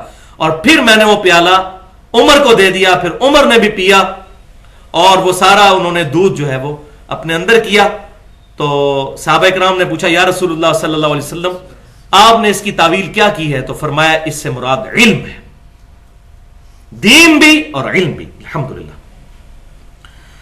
چوتھی حدیث جامعہ ترمذی اور سنن نبی داؤد میں ہے، مشہور حدیث کہ آپ صلی اللہ علیہ وسلم نے ایک مجلس میں 10 صحابہ کو جنت کی بشارت سنائی جن کو ہم عشرہ مبشرہ کہتے ہیں. آپ صلی اللہ علیہ وسلم نے فرمایا ابو بکر جنت میں ہے، عمر جنت میں ہے، عثمان جنت میں ہے، علی جنت میں ہے. اور الحمدللہ یہ ترتیب ایسی ہے، اس میں امپلائڈ ہے کہ خلافت راشدہ کی یہ ترتیب بننی تھی. طلحہ جنت میں، زبیر جنت میں، عبد الرحمن بن عوف جنت میں، سعد بن ابی وقاص جنت میں، ابو عبیدہ ابن جراح جنت میں، اور سعید بن زید رضی اللہ تعالی عنہم اجمعین جنت میں. ایک مجلس میں جنت کی بشارت. اور پانچویں حدیث تو صحیح بخاری اور صحیح مسلم میں پرٹیکولر نہ بشارت بلکہ آپ صلی اللہ علیہ وسلم نے خود سیدنا عمر کا محل جنت میں دیکھا. بخاری اور مسلم کی متفق علیہ حدیث ہے. آپ صلی اللہ علیہ وسلم فرماتے ہیں میں نے جنت میں ایک محل دیکھا اور اس محل میں ایک لونڈی بھی تھی جو مجھے نظر آئی. تو میں نے فرشتوں سے پوچھا یہ کس کا محل ہے؟ تو مجھے بتایا گیا عمر ابن خطاب کا محل ہے الحمدللہ. پھر آپ صلی اللہ علیہ وسلم فرماتے ہیں میں نے ارادہ کیا کہ میں اس محل میں داخل ہوں، پھر مجھے عمر کی حیا آ گئی. تو جب حضور صلی اللہ علیہ وسلم نے یہ بات سیدنا عمر کے سامنے بیان کی تو سیدنا عمر فاروق رضی اللہ تعالیٰ عنہ کے آنسو نکل آئے اور رونا شروع کر دیا کہ یا رسول اللہ میں آپ پر غیرت کروں گا کہ آپ میرے محل میں میری غیرت کی وجہ سے داخل نہیں ہوئے. الحمدللہ. چھٹی حدیث جامعہ ترمذی میں، اور یہ حدیث بھی عام نہیں لہذا اس کا انٹرنیشنل نمبر بھی سن لیجئے، 3664 کہ آپ صلی اللہ علیہ وسلم نے فرمایا کہ ابو بکر اور عمر تمام جنتی بوڑھوں کے سردار ہیں، اولین اور آخرین کے، یعنی پچھلی بھی جتنی امتیں گزری اور یہ امت بھی، سوائے انبیاء اور مرسلین کے علیہم السلام. اب کسی کے ذہن میں یہ بات نہ ہے کہ جنت میں تو سارے جوان ہوں گے تو بوڑھے تو ہوں گے نہیں، مراد یہ کہ دنیا میں جو بڑھاپے کی حالت سے گئے، یعنی 40 پلس جس کو آپ سمجھ لیجئے، دنیا میں، جنت میں تو سارے جوان ہوں گے، جن کی بڑھاپے میں ڈیتھ ہوئی ان کے سردار ہوں گے سیدنا ابو بکر اور سیدنا عمر. اور وہ حدیث بھی صحیح ہے جامعہ ترمذی میں، بلکہ حدیث متواترہ ہے، 10 سے زیادہ صحابہ سے یہ روایت ہے جامعہ ترمذی میں انٹرنیشنل نمبرنگ کے مطابق 3768 کہ آپ صلی اللہ علیہ وسلم نے فرمایا کہ آج میرے پاس وہ فرشتہ آیا جو آج سے پہلے کبھی نہیں آیا تھا، اور اس نے مجھے یہ بشارت دی کہ سیدنا حسن اور حسین جنتی نوجوانوں کے سردار ہیں، اور سیدہ فاطمہ رضی اللہ تعالی عنہا جنتی عورتوں کی سردار ہے. اور یہ والا جو حصہ ہے سیدہ فاطمہ والا، یہ تو بخاری اور مسلم میں بھی موجود ہے الحمدللہ. اور المستدرک للحاکم میں صحیح سند کے ساتھ یہ روایت آگے بھی چلتی ہے، سنن ابن ماجہ میں بھی، اور امام ذہبی نے بھی موافقت کی ہے کہ آپ صلی اللہ علیہ وسلم نے فرمایا کہ حسن اور حسین جنتی نوجوانوں کے سردار ہیں، اور ان کے والد یعنی سیدنا علی ان سے بھی بہتر ہے، اور ان سے بہتر پھر سیدنا ابو بکر عمر. وہ انشاءاللہ میں حدیث بھی بیان کر دوں گا. خود مولا علی رضی اللہ تعالیٰ عنہ ہمارے دلی محبوب، مولا سے مراد دلی محبوب، جیسے ہم اپنے مولویوں کو بھی کہتے ہیں مولانا، یہ مشکل کشا والا مولا نہیں ہے. 7ویں حدیث جامعہ ترمذی سے کہ آپ صلی اللہ علیہ وسلم نے فرمایا کہ اللہ تعالیٰ نے حق کو عمر کی زبان اور دل پر جاری فرما دیا ہے. الحمدللہ یہ بات ہے، وہ جو کشف الہام کی بات یہ نہیں ہے، بلکہ اللہ تبارک و تعالیٰ ان کے دل میں اور ان کی زبان پر ایسے مشورے بعض اوقات جاری ہو جاتے تھے جو بعد میں شریعت کا حصہ بننے والے تھے. اور وہ اگلی حدیث جو 8ویں حدیث صحیح بخاری اور صحیح مسلم کی حدیث ہے، سیدنا عمر ابن خطاب رضی اللہ تعالیٰ عنہ کہتے ہیں کہ میں نے 3 باتوں میں اپنے رب کی موافقت کی ہے. 3 باتوں، یہ نہیں کہا کہ رب نے میری موافقت کی ہے، میں نے کی، کہ میرے مشورے تھے، اللہ تعالیٰ نے ان کو انڈورس کیا. پہلا فرمایا کہ مقام ابراہیم کا میں نے مشورہ دیا تھا کہ مقام ابراہیم کو مصلی بنایا جائے، کیونکہ خانہ کعبہ شریف جو ہے اس وقت اس فارم میں ہے، ریکٹینگولر فارم میں، یعنی یہ والا حصہ کم ہے اور یہ والا زیادہ. اور پاکستان کی طرف سے دیکھیں تو اس کارنر پہ حجر اسود ہے، یہ رکن یمانی ہے، رکن یمانی، اور یہاں پر خانہ کعبہ کا دروازہ ہے. یہ رکن یمانی سے لے کر حجر اسود تک سنن ابی داؤد میں صحیح حدیث ہے کہ آپ صلی اللہ علیہ وسلم پڑھتے تھے ربنا آتینا فی الدنیا حسنہ وفی الآخرۃ حسنۃ وقنا عذاب النار. اور یہ جو دیوار ہے یہ 70 انبیاء کا مصلی ہے، اسی لیے اس کو کہتے ہیں مستجاب، دعاؤں کی قبولیت کی جگہ. کیوں کہ یہاں پر جب امام کھڑا ہوتا ہے تو اس کا رخ بیت المقدس کی طرف بھی ہو جاتا ہے. تو آپ صلی اللہ علیہ وسلم یہاں پر کھڑے ہو کر نماز پڑھتے تھے. مکی دور کے اندر پھر مدینہ شریف میں تحویل قبلہ ہو گئی، تو سیدنا عمر فاروق رضی اللہ تعالیٰ عنہ کا اس وقت بھی مشورہ تھا کہ یہاں پر پڑھی جائے. بعد میں اللہ تعالیٰ نے اس کو انڈورس کیا اور فرمایا واتخذوا من مقام ابراہیم مصلی، سورۃ البقرہ کے اندر. اور وہ مقام ابراہیم یہاں پر ہے، جہاں پر وہ پتھر ہے جس پر چڑھ کر سیدنا ابراہیم علیہ السلام نے جو ہے وہ تعمیر کعبہ کی تھی. وہ آج بھی موجود ہے، وہ یلو سا ایک بنا ہوا ہے، اس کے اوپر جنگلہ سا. تو وہاں پر پھر آپ صلی اللہ علیہ وسلم نے، آج بھی الحمدللہ امام کعبہ وہیں پر کھڑے ہوتے ہیں، جب سے 1925 کے بعد وہ 4 مصلے جو ہیں اٹھائے گئے ہیں. اور دوسرا فرمایا کہ حجاب کا میں نے مشورہ دیا تھا، اور وہ اللہ تعالیٰ نے سورۃ الاحزاب میں اور سورۃ النور کے اندر عورتوں کا حجاب جو ہے پردہ، اس کی آیات نازل فرمائی. اور تیسرا شہد والے قصے میں جو سورہ التحریم میں ہے، پارہ نمبر 28 میں، حالانکہ بڑی سخت بات سیدنا عمر نے اس وقت کہہ دی تھی کہ نبی صلی اللہ علیہ وسلم کی بیویوں نے آپ صلی اللہ علیہ وسلم کو ایک وہ شہد والے معاملے کے اندر، وہ جا کر آپ ڈیٹیل سے پڑھ سکتے ہیں، ابھی ٹائم نہیں کہ میں اس کو بتاؤں. آپ صلی اللہ علیہ وسلم کے ساتھ جو ہے وہ کچھ حد تک زیادتی کی. آپ صلی اللہ علیہ وسلم ذہنی طور پر ٹینشن کا شکار ہوئے. تو سیدنا عمر نے حضور صلی اللہ علیہ وسلم کو تسلی دیتے ہوئے عرض کی کہ اللہ کے رسول، ان چھوڑے ان عورتوں کو، آپ کے لیے تو بہت عورتیں ہیں، اللہ تعالیٰ آپ کو اور ان سے بہتر عورتیں عطا فرمائے گا. اور سیم وہی آیات قرآن پاک میں سورہ تحریم میں نازل ہوگی کہ نبی صلی اللہ علیہ وسلم، اے مسلمان بیویوں، نبی صلی اللہ علیہ وسلم کی امہات المومنین کو خطاب کر کے کہ تم اگر نبی صلی اللہ علیہ وسلم کے ساتھ صحیح طریقے سے بیہیو نہیں کرو گی تو ان کا تو مددگار، ان کا جو ہے وہ دلی محبوب وہ جبرائیل علیہ السلام ہے، اللہ تعالیٰ ہے، اور اتنے مومنین ہیں، اور قریب ہے کہ اللہ تعالیٰ تم سے بہتر بیویاں جو ہے اپنے نبی صلی اللہ علیہ وسلم کو دے، کہ جو کماریاں بھی ہوں، ذکر کرنے والی ہوں، اور وہ روزہ رکھنے والی ہوں، اللہ تعالیٰ سے ڈرنے والی ہیں۔ تو یہاں پر بھی سیدنا عمر کے مشورے پر اللہ تبارک و تعالیٰ نے انڈورس کرنے کی مہر لگا دی۔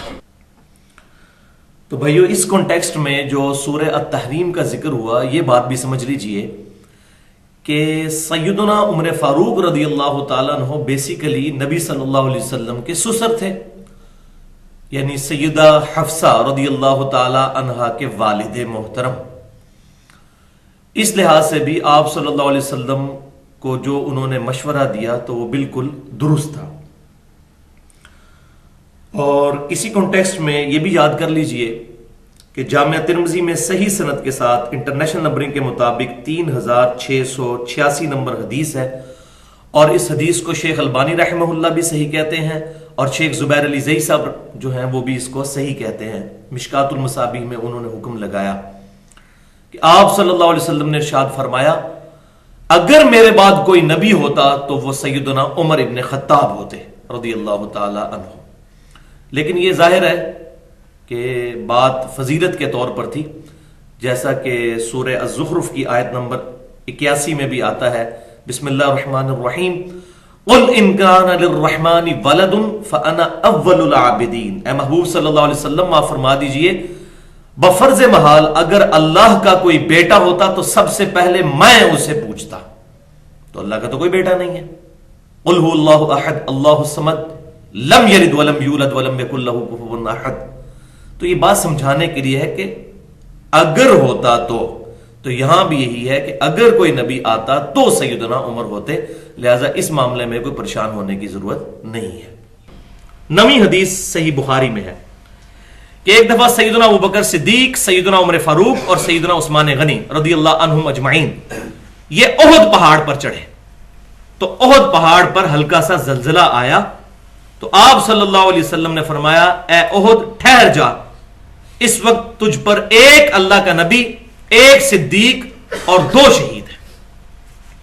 یعنی نبی صلی اللہ علیہ وسلم، سیدنا ابوبکر صدیق اور سیدنا عمر اور عثمان، وہ 2 شہید۔ الحمدللہ۔ یہ تو تھی احد والی حدیث۔ صحیح مسلم میں ایک اور حدیث ہے، وہ ہے کہ آپ صلی اللہ علیہ وسلم جبل حرا پر چڑھے، جہاں پر غار حرا ہے، تو اس نے بھی ہلنا شروع کر دیا، اور میں اس کو محبت میں کہوں گا کہ اللہ تبارک و تعالیٰ نے اس کو جو ہے وہ احساسات دیے، تو وہ بھی نبی صلی اللہ علیہ وسلم کے قدموں کی برکت سے جھوم اٹھا، کوئی بعید نہیں۔ بخاری اور مسلم کی متفق علیہ حدیث ہے، احد ہم سے محبت کرتا ہے، ہم احد سے محبت کرتے ہیں۔ بخاری اور مسلم کی متفق علیہ حدیث ہے، وہ کھجور کا تنا جس سے حضور صلی اللہ علیہ وسلم ٹیک لگایا کرتے تھے، جب ممبر بنایا گیا تو اس نے چیخے مار کے رونا شروع کیا، اور صحابہ کہتے ہیں ہم نے چیخیں سنی۔ حضور کے معجزات کے چیپٹر میں امام بخاری لے کر آئے۔ یہ میں نے اس لیے بیان کیا، یہ بعید نہیں ہے کہ ان کے احساسات ہوں، وہ جھوم اٹھے ہوں کہ نبی صلی اللہ علیہ وسلم کے مبارک قدم ہم پر آئے۔ تو آپ صلی اللہ علیہ وسلم نے فرمایا، ٹھہر جا اے ہرا۔ اس وقت کون کون تھا آپ کے ساتھ؟ سیدنا ابوبکر، سیدنا عمر، سیدنا عثمان، سیدنا علی، سیدنا طلحہ اور زبیر، 6 صحابہ۔ تو آپ صلی اللہ علیہ وسلم نے فرمایا، ہرا رک جا، تجھ پر ایک نبی، ایک صدیق اور باقی سارے شہداء ہیں، ان کے علاوہ کوئی نہیں ہے۔ تو وہ پہاڑ جو ہے وہ ٹھہر گیا۔ 11ویں حدیث صحیح بخاری اور صحیح مسلم کی متفق علیہ حدیث ہے۔ ابو موسیٰ اشعری رضی اللہ تعالیٰ عنہ کہتے ہیں کہ میں ایک باغ میں نبی صلی اللہ علیہ وسلم کی خدمت پہ معمور تھا۔ آپ صلی اللہ علیہ وسلم، اس باغ میں ایک کنواں تھا جس پہ آپ صلی اللہ علیہ وسلم اپنی مبارک جو ٹانگیں ہیں وہ لٹکا کر بیٹھے ہوئے تھے کنویں کے اندر۔ اتنے میں دروازے پر دستک ہوئی، تو آپ صلی اللہ علیہ وسلم نے فرمایا، جو کوئی بھی ہے دروازے پر اس کو جنت کی بشارت دے دو۔ اللہ اکبر۔ بخاری اور مسلم دونوں میں یہ حدیث۔ تو ابو موسیٰ اشعری کہتے ہیں میں پہنچا تو سیدنا ابوبکر صدیق تھے رضی اللہ تعالیٰ، اور کہا کہ اللہ کے نبی نے آپ کے لیے بشارت فرمائی جنت کی۔ تو وہ کہتے ہیں کہ آپ صلی اللہ علیہ وسلم کی وہ دائیں طرف آ کر سیدنا ابوبکر صدیق بیٹھ گئے اسی منڈیر پر۔ پھر تھوڑی دیر بعد دستک ہوئی تو آپ صلی اللہ علیہ وسلم فرمایا کہ جو کوئی بھی ہے اس کو جنت کی بشارت دے دو۔ تو ابو موسیٰ اشعری کہتے ہیں میں گیا تو سیدنا عمر فاروق رضی اللہ تعالیٰ عنہ تھے، تو آپ صلی اللہ علیہ وسلم کی بشارت ان کو سنائی، تو وہ آ کر نبی صلی اللہ علیہ وسلم کی بائیں طرف بیٹھ گئے۔ اب دونوں جگہ دائیں اور بائیں جو ہے وہ کور ہو گئی۔ اتنے میں پھر دستک ہوئی تو آپ صلی اللہ علیہ وسلم نے فرمایا اب جو کوئی ہے اس کو بھی جنت کی بشارت دو، لیکن ان مصائب اور پریشانیوں کے ساتھ جو اس کو پہنچ کر رہیں گی۔ تو کہتے ہیں دروازے پر سیدنا عثمان غنی رضی اللہ تعالیٰ عنہ ہوتے، تو میں نے ان کو جب یہ بات سنائی تو انہوں نے کہا میں اللہ ہی سے مدد مانگتا ہوں ان فتنوں اور پریشانیوں پہ کہ جن کا سامنا مجھے کرنا پڑے گا۔ اور حضور کی غیبی خبریں ایک ایک غیبی خبر پوری ہوئی الحمدللہ۔ اب دائیں اور بائیں تو جگہ کور ہو چکی تھی، تو سیدنا عثمان غنی رضی اللہ تعالیٰ عنہ بالکل حضور صلی اللہ علیہ وسلم کے سامنے آ کر بیٹھ گئے۔ اور اس حدیث کے ساتھ امام بخاری رحمۃ اللہ علیہ ایک تابعی کا قول لے کر آئے ہیں، وہ کہتے ہیں اس حدیث سے میں نے یہ رزلٹ نکالا کہ سیدنا ابو بکر اور عمر کی قبریں حضور کے ساتھ ہوں گی اور عثمان غنی کی قبر حضور صلی اللہ علیہ وسلم کے بالکل سامنے ہوگی۔ اور الحمدللہ میری 3 دفعہ حاضری ہوئی ہے مدینہ شریف میں اور جنت البقیع قبرستان میں۔ میں نے ایگزیکٹ کئی دفعہ یہ چیز جج کی ہے کہ بالکل روضہ شریف جس کے اوپر گنبد خضرا بنا ہے اس کی سیدھ لیں، بالکل اس کی سیدھ میں جنت البقیع میں سیدنا عثمان غنی رضی اللہ تعالیٰ عنہ کی قبر مبارک ہے، بالکل صحیح حالت میں الحمدللہ۔ لیکن وہی سنت کے مطابق ایک بالشت اونچی ہے، وہ پتھروں کے ساتھ انہوں نے بنائی ہوئی ہے، اور وہ بالکل سب کو پتا ہے کہ یہ سیدنا عثمان غنی رضی اللہ تعالیٰ عنہ کی قبر مبارک ہے، تو وہ بالکل ایگزیکٹ آپ صلی اللہ علیہ وسلم کے مبارک قدموں میں ہے الحمدللہ۔ اور میں نے الحمدللہ 2-3 بار الحمدللہ اشک بار آنکھوں کے ساتھ سیدنا عثمان غنی رضی اللہ تعالیٰ عنہ کی قبر پر حاضری دی ہے الحمدللہ۔ اور اس کو حاضری کو آپ برا نہ سمجھیے گا، صحیح مسلم میں حدیث ہے کہ آپ صلی اللہ علیہ وسلم نے اپنی والدہ کی قبر پر حاضری دی تھی، اور صحابہ کہتے ہیں حضور اتنا روئے کہ ہم سب بھی رونا شروع ہو گئے، اور والدہ کی وفات کے 50 سال کے بعد۔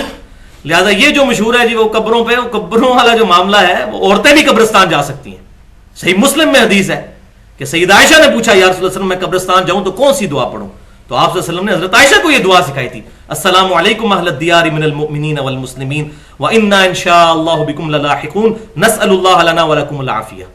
لیکن مسئلہ یہ ساری کی ساری باتیں فرقہ واریت کی نظر ہو چکی ہیں، تو قبروں پر جاؤ آخرت کی یاد آئے، یہ صحیح مسلم کی حدیث ہے۔ عورت کے لیے بھی یہ حکم ہے، البتہ وہ جو لعنت فرمائی گئی ہے ان عورتوں پر جو کثرت سے جاتی ہیں، عبرت کے لیے تو عبرت کی تو عورت کو بھی ضرورت ہے، تو عورتوں کو بھی قبرستان جانا چاہیے، سنت ہے۔ صحابیات جاتی تھی، جامعہ ترمذی میں ڈیٹیل کے ساتھ حدیث موجود ہے کہ جب سیدنا عبد الرحمن بن ابی بکر رضی اللہ تعالی عنہ کی وفات ہوئی تو سیدہ عائشہ ان کی قبر پر گئیں اور شعر بھی پڑھے ان کی قبر پر جا کر۔ تو یہ بالکل مطلب وہ فرقہ واریت کی لعنت پھیل چکی ہے، اور اس پہ ظلم کی انتہا یہ ہے کہ بعض کا تو علماء عرب بھی بیچارے جو ہے نا وہ ان چیزوں سے دور ہو چکے ہیں۔ مجھے وہاں سے بھی فون آتے ہیں، میں کہتا ہوں یار ان کو مسلم شریف پڑھو، یہ جو دعا لکھ کے تم نے جنت البقیع میں لگائی ہوئی ہے یہ حدیث ہی کھول کے پڑھ لو گے، دعا کس کو تعلیم فرمائی ہے حضور نے؟ حضرت عائشہ کو، ورنہ حضور کہتے ہیں عائشہ تیرا کیا کام قبر پہ جانے کا؟ لیکن مسئلہ یہی ہے کہ وہ فرقہ واریت ایسی لعنت پڑ چکی ہے، وہ چند ایک باتیں پکڑی ان کے بعد رزلٹ نکال دیا۔ لیکن الحمدللہ اس پلیٹ فارم سے حق بات ہوتی ہے الحمدللہ۔ تو 12ویں حدیث صحیح بخاری اور صحیح مسلم کی متفق علیہ حدیث، یہ بھی متفق علیہ کہ نبی صلی اللہ علیہ وسلم فرماتے ہیں میں نے خواب دیکھا کہ میں جو ہوں وہ کنویں سے پانی نکال رہا ہوں ڈول کے ذریعے، اور پھر مجھ سے یہ رسی ڈول والی جو ہے وہ ابو بکر نے پکڑ لی، انہوں نے 1 یا 2 ڈول نکالے، وہی 2 سال خلافت کی طرف اشارہ تھا، لیکن ان کے نکالنے میں ضعف تھا۔ معاذ اللہ ان کے نکالنے میں ضعف سے مراد یہ ہے کہ اس وقت فتنے بہت زیادہ تھے، تو بہت زیادہ فتوحات نہیں ہوئی بلکہ ان فتنوں کی سرکوبی کی گئی۔ اور میں علا وجہ بصیرت کہتا ہوں کہ بعد کی جتنی فتوحات ہیں یہ سیدنا ابوبکر صدیق رضی اللہ تعالیٰ عنہ کے ان 2 سالوں پر ہی ڈیپینڈنٹ ہے جو اس وقت انہوں نے باندھ دیا منکرین زکات اور مسلمہ کذاب کے خلاف الحمدللہ۔ تو پھر ابو بکر سے ڈول پکڑا عمر نے، اور اللہ کی قسم میں نے کوئی ایسا طاقتور شخص نہیں دیکھا جو عمر کی طرح ڈول نکالتا ہو، اور اتنا زیادہ پانی نکالا کہ سارا حوض بھر گیا اور سب کے سب لوگ سیراب ہو گئے الحمدللہ۔ اور اس میں ظاہر امپلائڈ تھا اشارہ کہ آپ رضی اللہ تعالیٰ عنہ کے مبارک دور میں فتوحات ہوں گی، اور دونوں بڑی امپائرز جو تھیں اس وقت سپر پاورز، جنگ قادسیہ میں جو ہے وہ ایرانی امپائر گر گئی اور رومن امپائر جو ہے وہ جنگ یرموک میں گری، اور الحمدللہ 3 بر اعظموں تک اسلام کی دعوت پہنچ گئی سیدنا عمر فاروق رضی اللہ تعالیٰ عنہ کے دور میں جو قتال کی برکتیں ظاہر ہوئی۔ 13ویں حدیث صحیح بخاری میں، اور یہ حدیث بہت کریٹیکل ہے، بہت کریٹیکل ہے، اس لیے اس کا نمبر بھی میں بیان کر دوں، انٹرنیشنل نمبر ہے 7046۔ کتاب التعبیر چیپٹر میں، خوابوں والے چیپٹر میں امام بخاری سے لے کر آئے کہ ایک صحابی نے خواب دیکھا، خواب انہوں نے دیکھا کہ بادل کا سایہ ہے اور اس میں سے گھی اور شہد ٹپک رہا ہے، اور لوگ آتے ہیں اپنی اپنی مرضی کے مطابق جس کی جتنی توفیق ہوتی ہے اس گھی اور شہد میں سے لے کر چلے جاتے ہیں۔ پھر وہ صحابی کہتے ہیں کہ یا رسول اللہ صلی اللہ علیہ وسلم، ایک رسی بھی میں نے دیکھی جو آسمان سے زمین کی طرف لٹکی ہوئی ہے، اور میں نے دیکھا کہ آپ نے وہ رسی پکڑی اور آپ صلی اللہ علیہ وسلم اس رسی سے اوپر چڑھ گئے۔ پھر آپ کے بعد ایک اور شخص نے رسی پکڑی، وہ بھی اوپر چڑھ گئے۔ پھر اس کے بعد ایک تیسرے شخص نے رسی پکڑی اور وہ بھی اوپر چڑھ گئے، لیکن لیکن لیکن جب چوتھے نے پکڑی رسی تو رسی ٹوٹ گئی، اور پھر اس کے لیے رسی کو جوڑ دیا گیا۔ یہ الفاظ پہ ذرا غور کرنا ہے، اس کے لیے رسی کو جوڑ دیا گیا، پھر وہ بھی اوپر چڑھ گیا۔ اب یہ جب خواب بیان کیا تو سیدنا ابو بکر صدیق رضی اللہ تعالیٰ نے کہا یا رسول اللہ اگر اجازت ہے تو میں اس کی تعبیر بیان کروں؟ تو آپ صلی اللہ علیہ وسلم فرمائے چلو کرو۔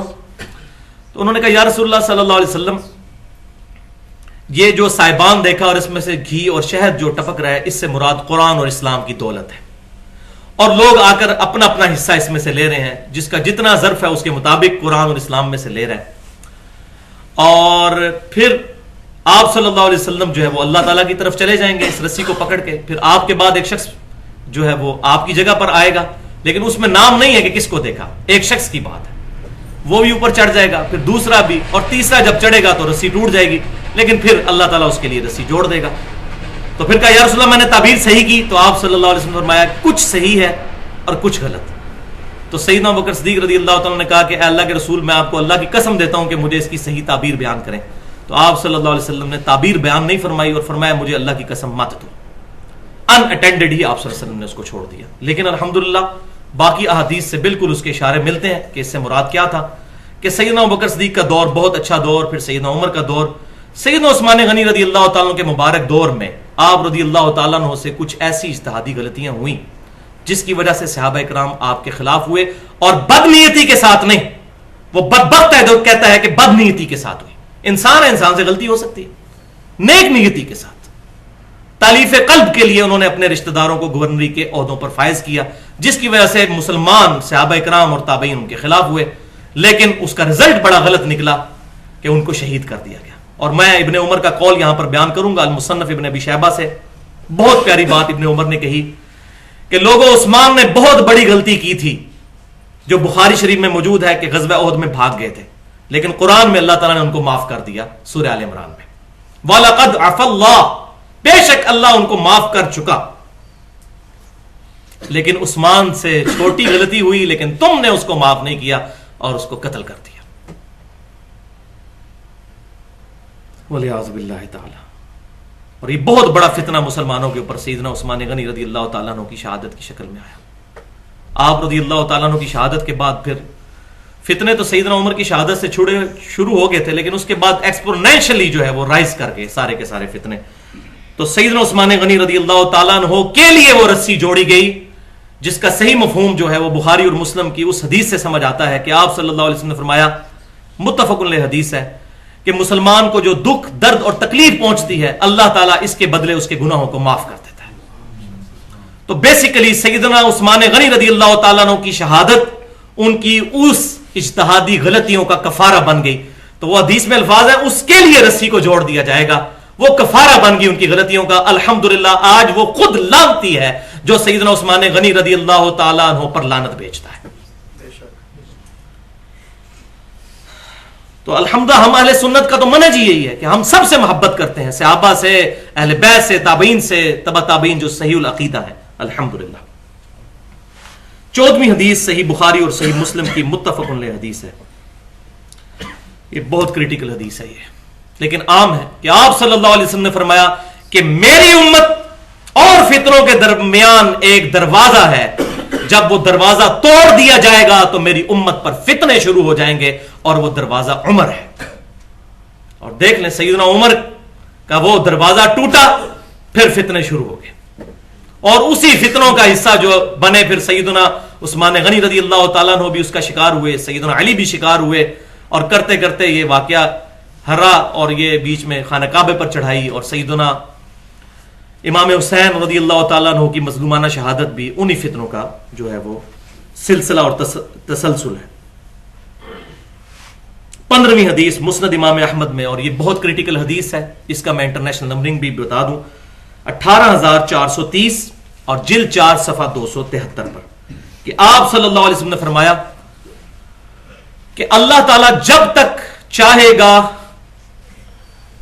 نبوت تم میں رہے گی، یعنی کہ آپ صلی اللہ علیہ وسلم کی مبارک ذات، پھر اللہ تعالیٰ اپنے نبی کو اپنے پاس بلا لے گا۔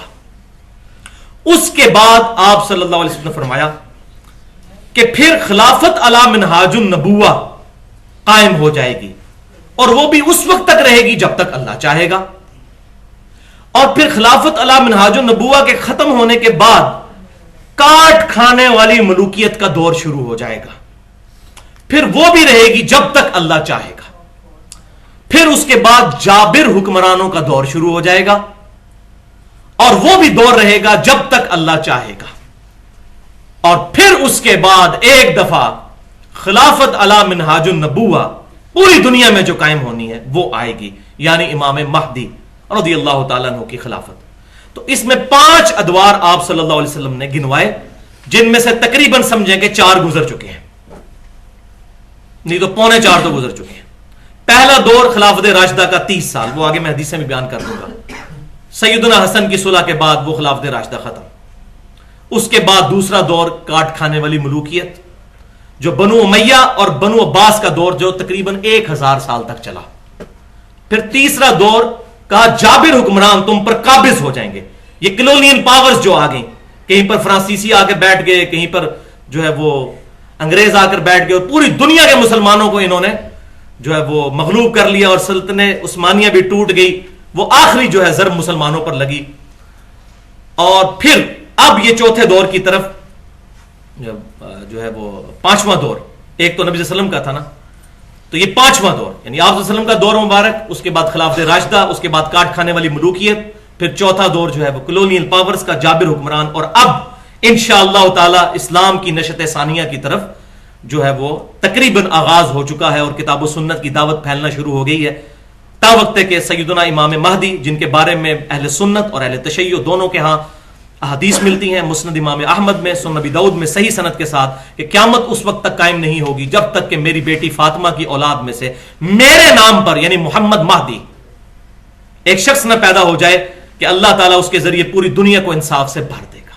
امام محمد مہدی رضی اللہ تعالیٰ عنہ۔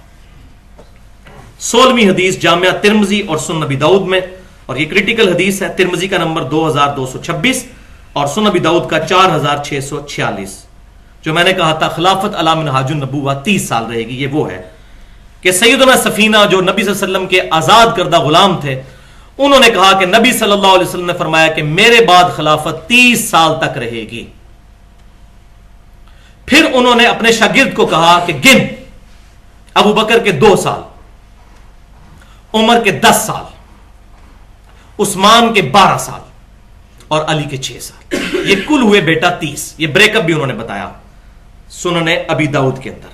اور پھر آپ صلی اللہ علیہ وسلم نے فرمایا کہ ان 30 سالوں کے بعد اللہ تعالیٰ جسے چاہے گا اپنا ملک عطا فرمائے گا، نہیں خلافت نہیں ہوگی، وہ بادشاہت عطا فرما دے گا۔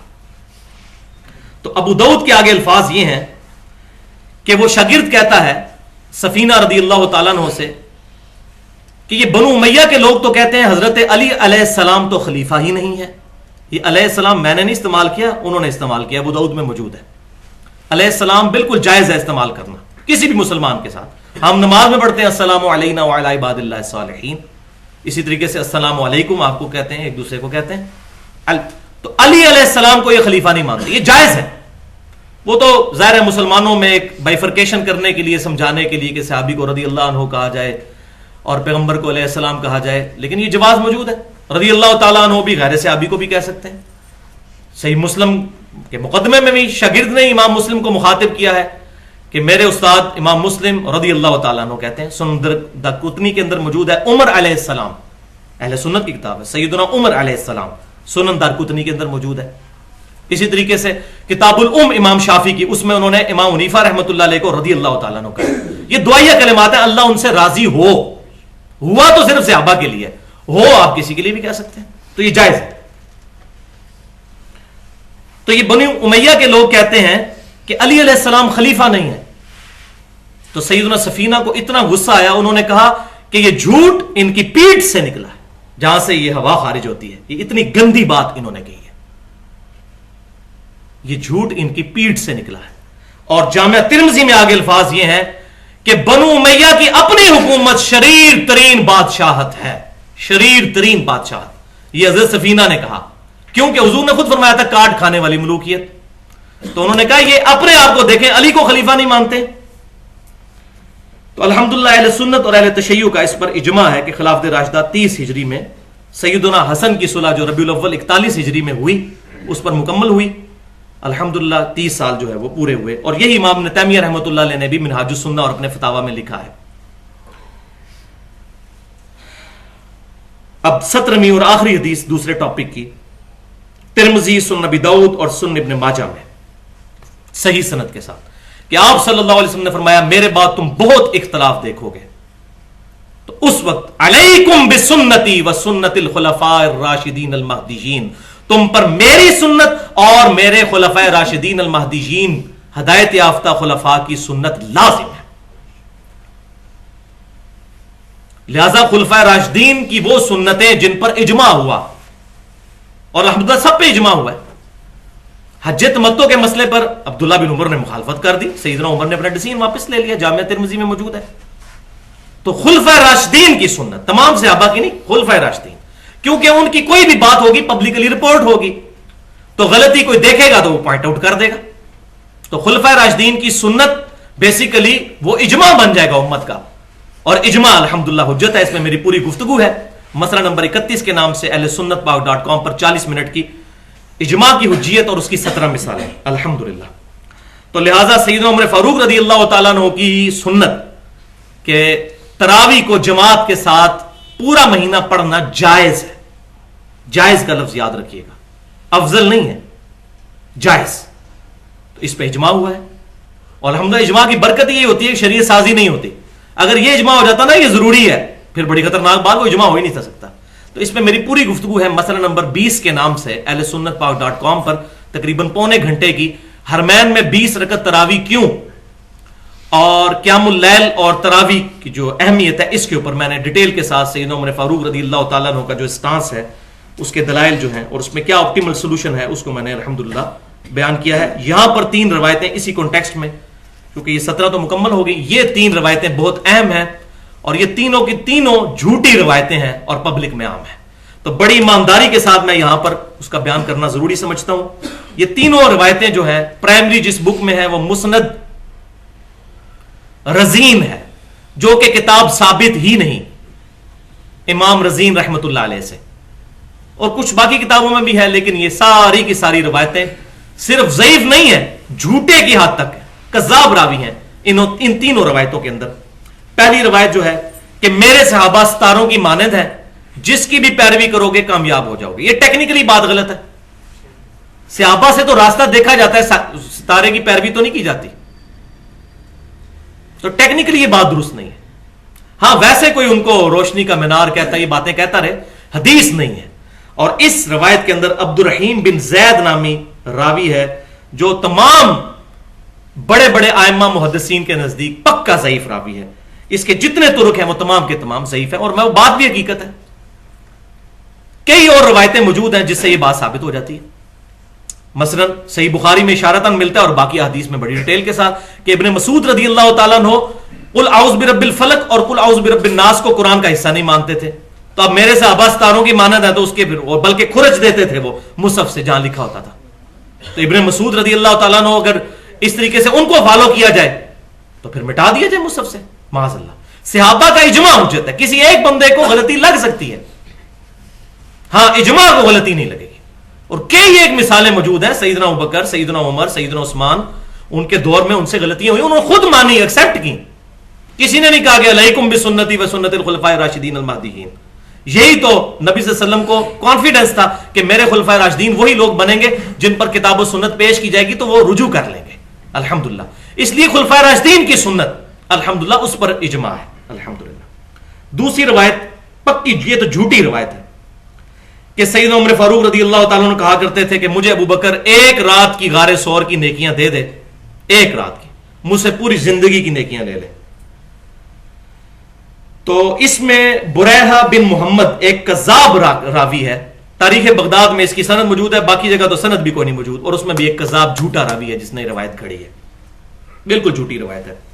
اسی طریقے سے تیسری روایت یہ بھی بڑی عام ہے، یہ بھی مسند رزین میں موجود ہے، دلائل النبوہ بہقی کے اندر بھی موجود ہے، اور اس میں وہ کذاب راوی ہے فرات بن صائب، جھوٹا راوی. اس نے روایت بیان کی ہے کہ حضرت عائشہ کی گود میں ایک دفعہ نبی صلی اللہ علیہ وسلم لیٹے ہوئے تھے، تو حضرت عائشہ نے پوچھا کہ یہ ستاروں کے برابر بھی کسی کی نیکیاں ہیں؟ تو نبی صلی اللہ علیہ وسلم نے فرمایا کہ ہاں عمر کی ہیں. تو حضرت عائشہ نے کہا میرے باپ کی نیکیاں؟ تو نبی صلی اللہ علیہ وسلم نے فرمایا کہ ابو بکر کی ایک نیکی جو ہے تیرے باپ جو سیدنا عمر کی ساری نیکیاں اس کے برابر نہیں ہو سکتی. جھوٹ، پکا جھوٹ.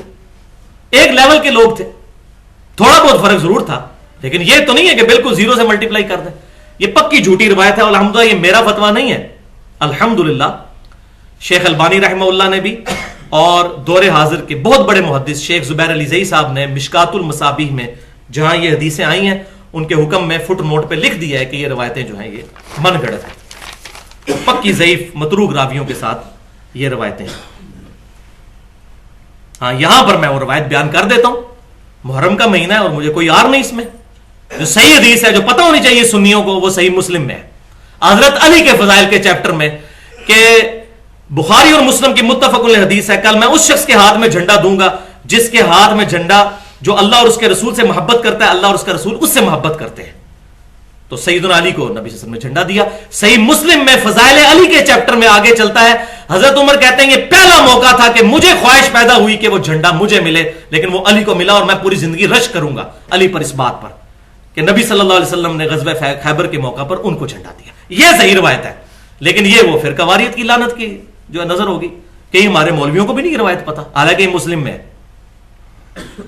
لیکن یہاں پر انصاف کا تقاضا ہے کہ میں وہ حدیث بیان کر دوں جو صحیح سند سے ثابت ہے، اور وہ جامعہ ترمذی میں 3675 نمبر حدیث ہے، اور امام ترمذی نے بھی اس کو حسن صحیح کہا ہے. شیخ البانی اور شیخ زبیر علی زئی صاحب دونوں اس کو حدیث کو صحیح کہتے ہیں. یہ بڑی مشہور حدیث ہے، ہمارے بریلوی مکتبہ فکر کے لوگ اس کو بیان کرتے ہیں لیکن وہ پھر رزلٹ غلط نکالتے ہیں. میں صحیح رزلٹ بھی اس کا بتاؤں گا کہ سیدنا عمر کہتے ہیں کہ ایک دفعہ آپ صلی اللہ علیہ وسلم نے صدقے کی اپیل کی تو میں اپنے گھر کا آدھا سامان اٹھا کر نبی صلی اللہ علیہ وسلم کی خدمت میں لے آیا. تو پوچھا گھر کے لیے کیا چھوڑ کے آئے ہو؟ تو میں نے کہا یا رسول اللہ جتنا لایا ہوں اتنا گھر والوں کے لیے بھی چھوڑ آیا ہوں، اور میں یہ سوچ رہا تھا آج میں ابو بکر سے بڑھ جاؤں گا. لیکن سیدنا ابو بکر صدیق رضی اللہ تعالیٰ عنہ اپنے گھر کا سارا سامان اٹھا کر حضور کے قدموں میں لے آئے. الحمدللہ. پوچھا ابو بکر گھر والوں کے لیے کیا چھوڑ کے آئے ہو؟ تو عرض کی اللہ کے رسول، اللہ اور اس کا رسول چھوڑ آئے ہوں گھر والوں کے لیے. الحمدللہ. تو سیدنا عمر کہتے ہیں کہ میں نے اس دن سمجھ لیا کہ میں ابو بکر سے آگے نہیں نکل سکتا. الحمدللہ. یہ بالکل صحیح حدیث ہے. اب اس سے وہ بعض لوگ رزلٹ نکالتے ہیں کہ جی اللہ اور اس کا رسول گھر چھوڑ آئے تو حاضر و ناظر اس سے ثابت ہو جاتا ہے. یہ بات تو بالکل ٹھیک ہے، اور یہ جو لکھا جاتا ہے نا کہ میرے لیے اللہ اور اس کا رسول ہی کافی ہے، یہ بالکل ٹھیک بات ہے. بلکہ میں تو کہتا ہوں میرے لیے اللہ، اس کا رسول، اس کے رسول کے صحابہ، اہل بیت، تمام کامل الایمان مومنین ہی کافی ہیں. اور یہ الحمدللہ ہم پڑھ چکے ہیں گستاخانہ فلم کے کانٹیکسٹ میں سورۃ المائدہ کی 51 نمبر آیت ہے کہ تمہارے دوست تو ہے اللہ، اس کا رسول اور تمام مومنین. تو ہے سب ہمارے لیے کافی ہیں الحمدللہ. لیکن مشکل کشائی کے معنوں میں نہیں، جگری یار کے معنوں میں، ظاہری اسباب کے معنوں میں، ان معنوں میں الحمدللہ. تو میرے لیے اللہ اور اس کا رسول کافی. بالکل ہم یہی تو رونا رو رہے ہیں کہ میرے لیے اللہ اور اس کے رسول کتاب و سنت کافی ہیں. وہ کہتے ہیں نہیں ہم فلاں بزرگ کے پیچھے چلیں گے. اس وقت نہیں شرم آتی؟ یہی تو بات اہل سنت کی طرف سے، اصحاب الحدیث کی طرف سے لوگوں کو سمجھائی جا رہی ہے، لیکن لوگوں کو بات ہی نہیں سمجھ. اہل سنت اصحاب الحدیث منہج، فرقہ نہیں، مسلک نہیں، فرقے بنانا حرام ہے اسلام میں، منہج کی بات کر رہا ہوں.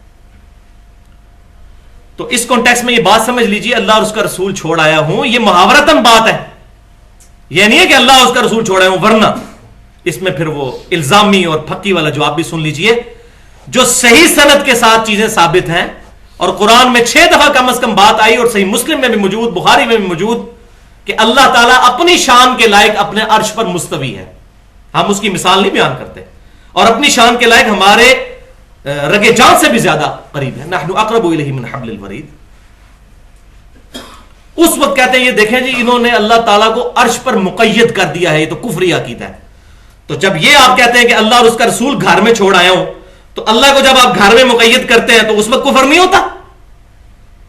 تو کہتے ہیں نہیں اللہ گھر میں نہیں ہے، مراد یہ ہے کہ اللہ کی محبت. تو ہم بھی یہی کہہ رہے ہیں، رسول اللہ کی بھی محبت الحمدللہ. اور اس پہ میں نے وہ گفتگو کی ہے جس پہ میں نے جو ہے وہ سیلفیوں کا بھی رد کیا ہے. یہ بھی آج ٹرم نہیں سن لیں، میں نے ڈیوائز کی ہے. ایک ہوتے ہیں سلفی. سلفی وہ ہوتے ہیں جو کتاب و سنت کو صحابہ، تابعین اور تبع تابعین کے فہم پہ مانتے ہیں. غیر مقلد نہیں ہوتے، وہ نہ مقلد ہوتے ہیں، بلکہ صحابہ، تابعین، تبع تابعین کا اجماعی فہم لیتے ہیں. اور ایک ہوتے ہیں سیلفی، سیلف سٹارٹ، اپنی مرضی سے قرآن حدیث سے رزلٹ نکالے. کبھی داڑھی والی حدیث بخاری کی دیکھ لی، کہا جی عبداللہ بن عمر نے بدعت کی ہے مٹھی کے بعد کاٹ کے. لعنت تو ایسے بندے پہ جو یہ بات کرتا ہے، ان کو فہم ہی نہیں پتا کتاب و سنت کا فہم کیا ہے. بخاری مسلم کی وہ حدیث کیوں بھول جاتے ہیں کہ داڑھیوں کو رنگو، یہود و نصارہ کی مخالفت کرو. تو اپنے مولویوں کی جن کی چٹی داڑھی ان کو کہیں یہ حرام کام کر رہے ہیں. کہتے ہیں نہیں وہ صحابہ رنگتے نہیں تھے. تو صحابہ کا فہم یہ ہے کہ رنگنا افضل ہے. تو ادھر بھی بھائی مٹھی سے بڑھانا افضل ہے، وہ بھی اس کے لیے جو کہ حضور نے نہیں کٹوائی. اور اگر کوئی چاہتا ہے حضور سے لمبی داڑھی نہ ہو تو وہ اتنی رکھے. حضور کی تو داڑھی یہاں تک تھی، یہ تو جھوٹ ہے کہ سینہ بھرتی تھی. میں نے حدیث بھی بتا دی الحمدللہ. میرا پورا لیکچر ہے اور بڑے بڑے علماء اہل حدیث نے توبہ کی ہے، کانوں کو ہاتھ لگائی ہے. بڑے بڑے محققین نے وہ لیکچر 1 گھنٹے کا میرا مسئلہ نمبر 33 کے نام سے داڑھی کی اہمیت، اس کی فضیلت اور اس کی مقدار کا بیان الحمدللہ. تو اس میں نے دونوں ایکسٹریم رائے جو ہیں، وہ شیخ البانی کی رائے ہے کہ مٹھی کے بعد کاٹنا واجب ہے، اور اس کے برعکس کئیوں کی رائے ہے کہ مٹھی کے بعد نہ کاٹنا واجب ہے. یہ دونوں ایکسٹریم رائے. تو میں نے حق بات الحمدللہ اس میں بیان کی. تو اسی طریقے سے مسئلہ نمبر 41 میں بھی میں نے سلفی منہج کو بیان کیا ہے، کتاب و سنت. سیلفیوں کا رد کیا جو سیلف سٹارٹ اپنی مرضی سے رزلٹ نکالتے، سیلفیوں کا رد کیا ہے. وہ ہے نور من نور اللہ، وحدت الوجود اور علم الکلام. اسماء و صفات پر اس طرح کی گفتگو آپ کو کہیں نہیں ملے گی انشاءاللہ تعالی. فرقہ واریت کی لعنت سے بالا تر ہو کر اسماء و صفات کا مسئلہ جو ہے وہ میں نے سمجھایا ہے. نور من نور اللہ، وحدت الوجود اور علم الکلام الحمدللہ. 1 گھنٹے کی گفتگو ہے مسئلہ نمبر 41 کے نام سے اہل سنت پاک.com پر. اب آ جائیے اس کے آخری حصے کی طرف، اور یہ انشاءاللہ تعالی 20 منٹ کے اندر مکمل ہو جائے گا. اور وہ ہے 12 صحیح الاسناد حدیث کی روشنی میں کنکلوڈنگ گفتگو کہ سیدنا عمر فاروق رضی اللہ تعالیٰ عنہ کی اللہ اور اس کے رسول صلی اللہ علیہ وسلم کے ساتھ محبت کیا تھی. 6 حدیثیں اس پر ہیں، اور پھر 6 حدیثیں ہیں 5 جید صحابہ اکرام علیہم رضوان کا فتویٰ سیدنا عمر کی شان میں الحمدللہ. لیکن ایک دفعہ دروشی پڑھ لیجئے. اللہم صلی علی محمد وعلی آل محمد کما صلیت علی ابراہیم وعلی آل ابراہیم انک حمید مجید. اللہم بارک علی محمد وعلی آل محمد کما بارکت علی ابراہیم وعلی آل ابراہیم انک حمید مجید. بھائیو 20 منٹ اور قربانی کر لیجئے. یہ کنکلوڈنگ گفتگو ہے، اس کے بغیر اٹھنا جو ہے بدبختی ہے. اور یہاں پر جتنے یہ 80-90 کے قریب لوگ موجود ہیں، یہی بات الحمدللہ اگر حق کے ساتھ دوسروں تک پہنچا دیں تو انشاءاللہ تعالی صحیح منہج لوگوں میں عام ہو جائے گا. تو پہلی حدیث ہے صحیح بخاری سے، بہت کریٹیکل حدیث ہے. اور سورۃ الحجرات، صحیح بخاری میں سورۃ الحجرات کی تفسیر کا جو چیپٹر ہے اس کے اندر یہ موجود ہے حدیث، کتاب التفسیر چیپٹر. عبداللہ بن ابی ملیکہ رحمت اللہ علیہ تابعی کہتے ہیں قریب تھا کہ اس مخلوق میں 2 بہترین لوگ برباد ہو جاتے، جبکہ انجامے میں انہوں نے رسول اللہ کے حضور اپنی آوازیں بلند کر لیں، اور وہ 2 تھے ابو بکر اور عمر رضی اللہ تعالیٰ عنہ. پھر انہوں نے آگے حدیث یہ بخاری کی بیان کی کہ ہوا یہ کہ نبی صلی اللہ علیہ وسلم کے پاس ایک وفد آیا. جب وہ وفد جانے لگا تو آپ صلی اللہ علیہ وسلم کی یہ مبارک عادت تھی کہ ان میں سے کسی ایک کو ان کا امیر بنا دیا کرتے تھے. تو سیدنا ابوبکر صدیق رضی اللہ تعالیٰ عنہ نے مشورہ دیا کہ فلاں شخص کو امیر بنائیے. تو سیدنا عمر نے کہا نہیں یا رسول اللہ یہ نہیں، یہ مناسب ہے. اس میں سیدنا ابوبکر اور عمر کے درمیان اختلاف ہوا اور آپس میں تلخ کلامی میں ان کی آوازیں حضور صلی اللہ علیہ وسلم کی بارگاہ میں بلند ہو گئیں اور اللہ کی طرف سے گاڑا فتویٰ آ گیا. یا ایھا الذین آمنوا لا ترفعوا اصواتکم فوق صوت النبی، اے ایمان والو نبی صلی اللہ علیہ وسلم کی آواز سے اپنی آواز کو بلند نہ کرنا، تمہارے اعمال برباد کر دیے جائیں گے اور تمہیں خبر بھی نہیں ہوگی، توبہ کی توفیق بھی نہیں ملے گی. خبر ہی نہیں ہوگی توبہ کی توفیق کیسے ملے گی؟ بڑا گاڑا فتویٰ. اب میں یہاں پر یہ بات ایڈ کرتا ہوں، جو حضور کی موجودگی میں آواز بلند کر دے وہ تو ہو جائے گستاخ رسول، اور جو نبی صلی اللہ علیہ وسلم کی مبارک احادیث کے مقابلے پر کسی اپنے بزرگ اور مولوی کا کال لے آئے وہ گستاخ رسول نہیں ہے، وہ پہلے نمبر پہ گستاخ رسول ہے، اس سے بڑا گستاخ رسول ہے.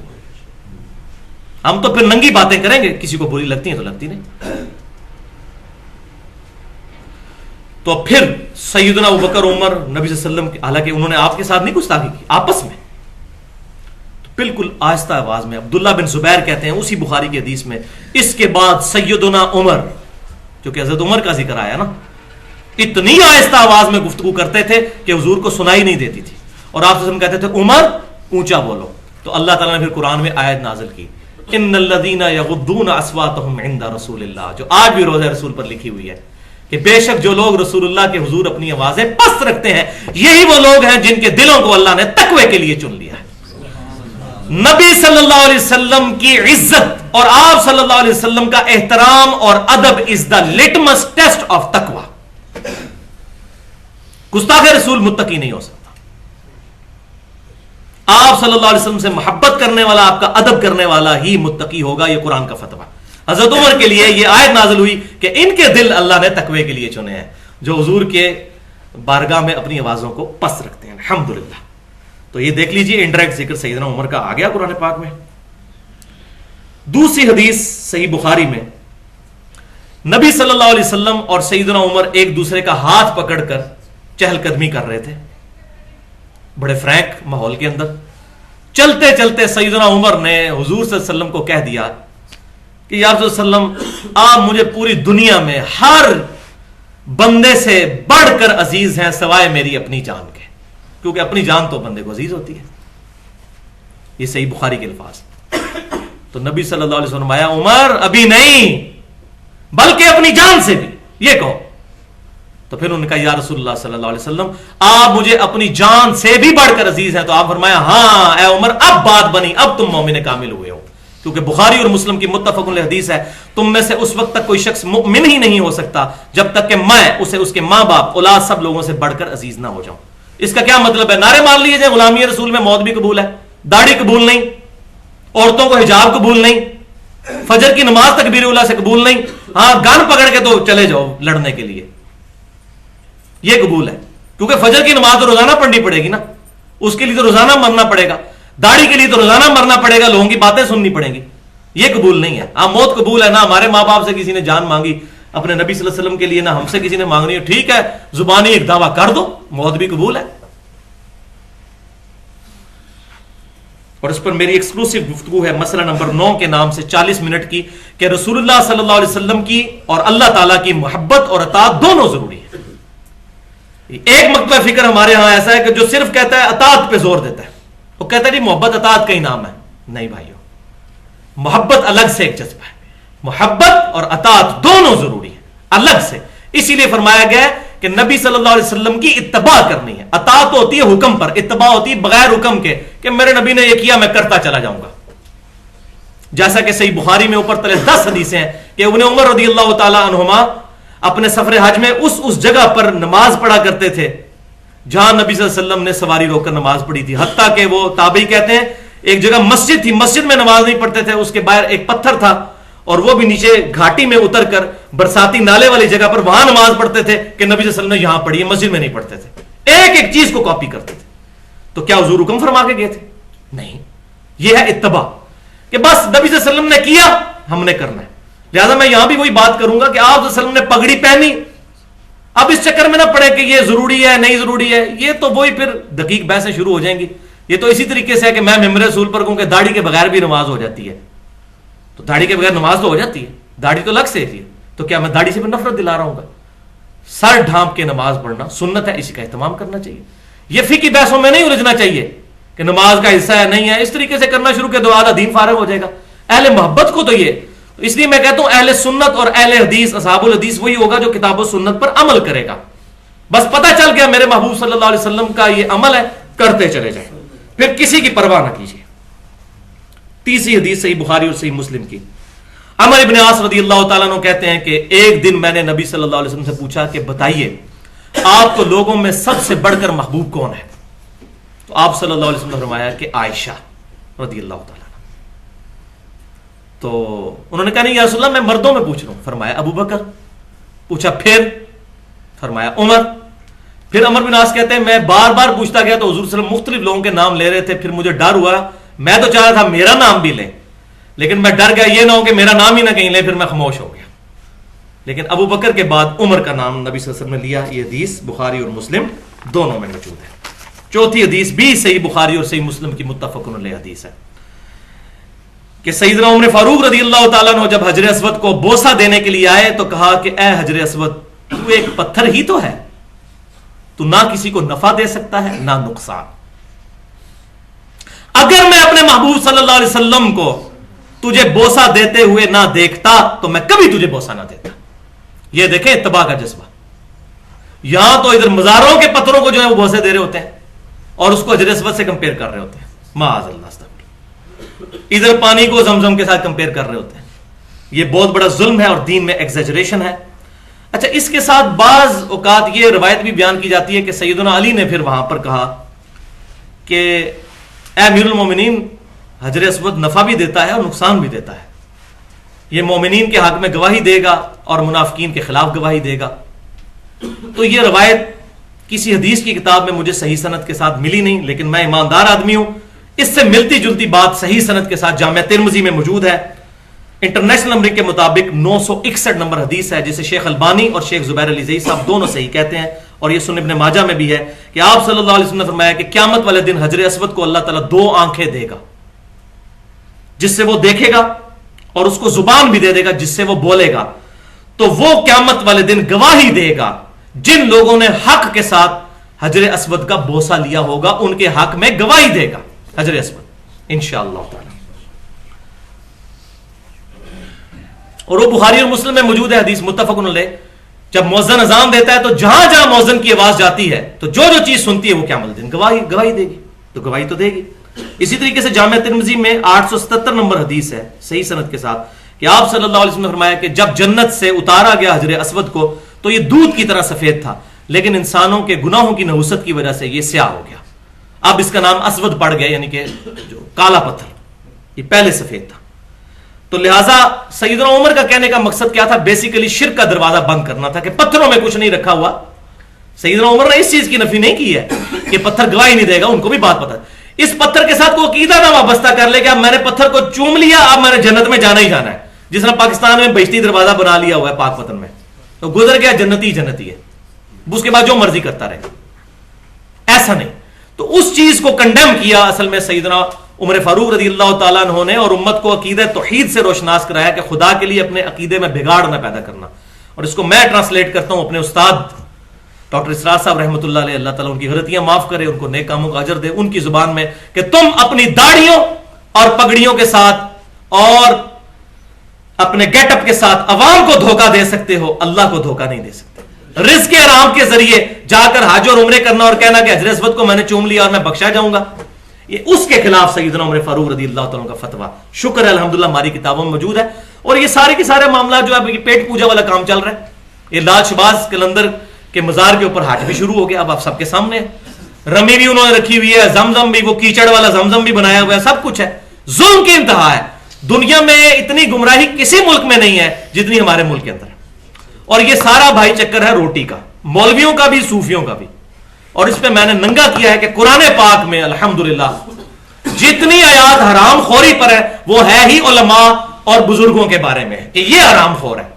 اور اس لیکچر نے الحمدللہ ایک دفعہ تہلکہ مچا دیا ہے مسئلہ نمبر 51 کے نام سے, رزق حرام, فتنہ مال, دنیا پرستی کا انجام اور اس کا علاج. اہل سنت پاک .com پر مسئلہ نمبر 51 کے نام سے 1.5 گھنٹے کی گفتگو ہے الحمدللہ. یہ سارا مولویوں کا چٹا بٹا میں نے اس میں کھول دیا ہے اللہ کے فضل سے کتاب و سنت کی روشنی میں الحمدللہ. 5ویں حدیث صحیح بخاری میں بڑی وجد امیز حدیث ہے. سیدنا عمر کی دعا ہے صحیح بخاری میں, اے اللہ مجھے مدینے میں موت دینا اور شہادت کی موت دینا. الحمدللہ.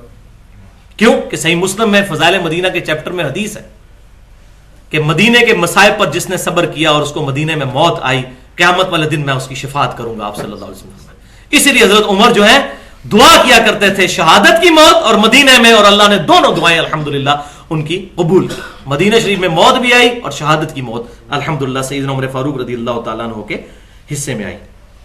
تو فضائل مدینہ میں بخاری مسلم میں کتنی حدیثیں ہیں. اے اللہ ابراہیم علیہ السلام نے مکے کو حرم بنایا, میں مدینے کو حرم بناتا ہوں. اے اللہ مدینے کی محبت ہمارے دلوں میں مکے کی طرح بلکہ اس سے بھی زیادہ کر دے.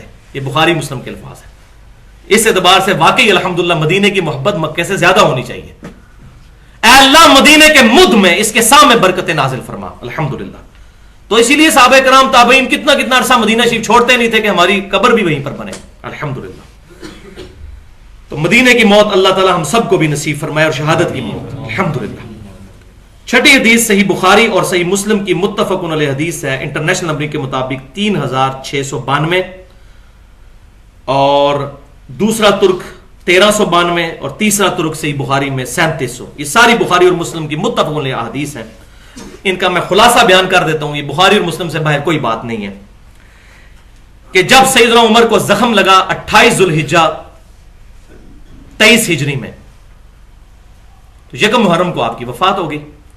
تو جب زخم لگا دودھ پیتے تھے تو وہ انتڑیاں کٹ چکی تھیں, اس سے نکل جاتا تھا. تو آپ رضی اللہ تعالیٰ عنہ کو جب یہ یقین ہو گیا کہ اب میں بچوں گا نہیں اس زخم سے, تو آپ رضی اللہ تعالیٰ عنہ نے ابن عمر رضی اللہ تعالیٰ عنہما اپنے بیٹے کو کہا کہ اما عائشہ کے پاس جاؤ اور ان سے کہو کہ عمر اپنے 2 ساتھیوں کے ساتھ دفن ہونا چاہتا ہے. اللہ اکبر. بات ہے نسبت کی بھائیوں. جنت کے ٹکڑوں میں سے ایک ٹکڑا ہے. بخاری اور مسلم کی حدیث ہے میرے منبر سے لے کر میرے گھر تک جنت کے ٹکڑوں میں سے ٹکڑا ہے ریاض الجنہ.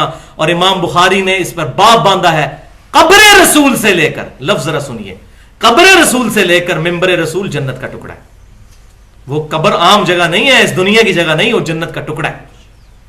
تو اس جنت کے ٹکڑے میں میں اپنے 2 ساتھیوں کے ساتھ دفن ہونا چاہتا ہوں. حضرت عائشہ کا وہ حجرہ تھا.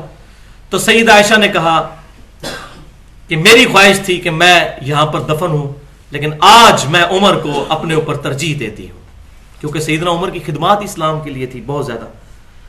ابن عمر آئے, امیر المومنین سے کہا کہ سیدہ عائشہ نے اجازت دے دی. انہوں نے کہا ہو سکتا ہے میرے ڈر کی وجہ سے اجازت دی ہو, جب میں شہید ہو جاؤں اس کے بعد میری میت لے جانا, دروازہ کھٹکھٹانا, اما عائشہ اجازت دیں تو دفنا دینا, ورنہ مسلمانوں کے قبرستان میں. دیکھیں جناب, اپنی پاور کو مس یوز نہیں کیا. وہ روایت کوئی نہیں ثابت کہ وہ دروازہ کھٹکھٹایا تو قبر سے آواز آئی نبی صلی اللہ علیہ وسلم کی کہ عمر کو یہاں دفنا دو, وہ نہیں ہے. یہ حضرت عائشہ سے کہا گیا تھا, حضرت عائشہ نے اجازت دی. دیکھیں ساری گیم فراڈ چل رہا ہے ٹوٹلی. نہ کسی نے کتابیں پڑھنی ہے اور مولویوں نے ہائی جیک کیا ہوا ہے ان کو, پبلک کو. بیسیکلی بیچارے محبت کی وجہ سے ہائی جیک ہوئے ہیں. تو یہ ہے اصل مسئلہ. پھر اسی زخم کے دوران صحابہ نے کہا, بخاری مسلم دونوں میں ہے, کہ آپ اپنا خلیفہ کسی کو بنا دیجئے.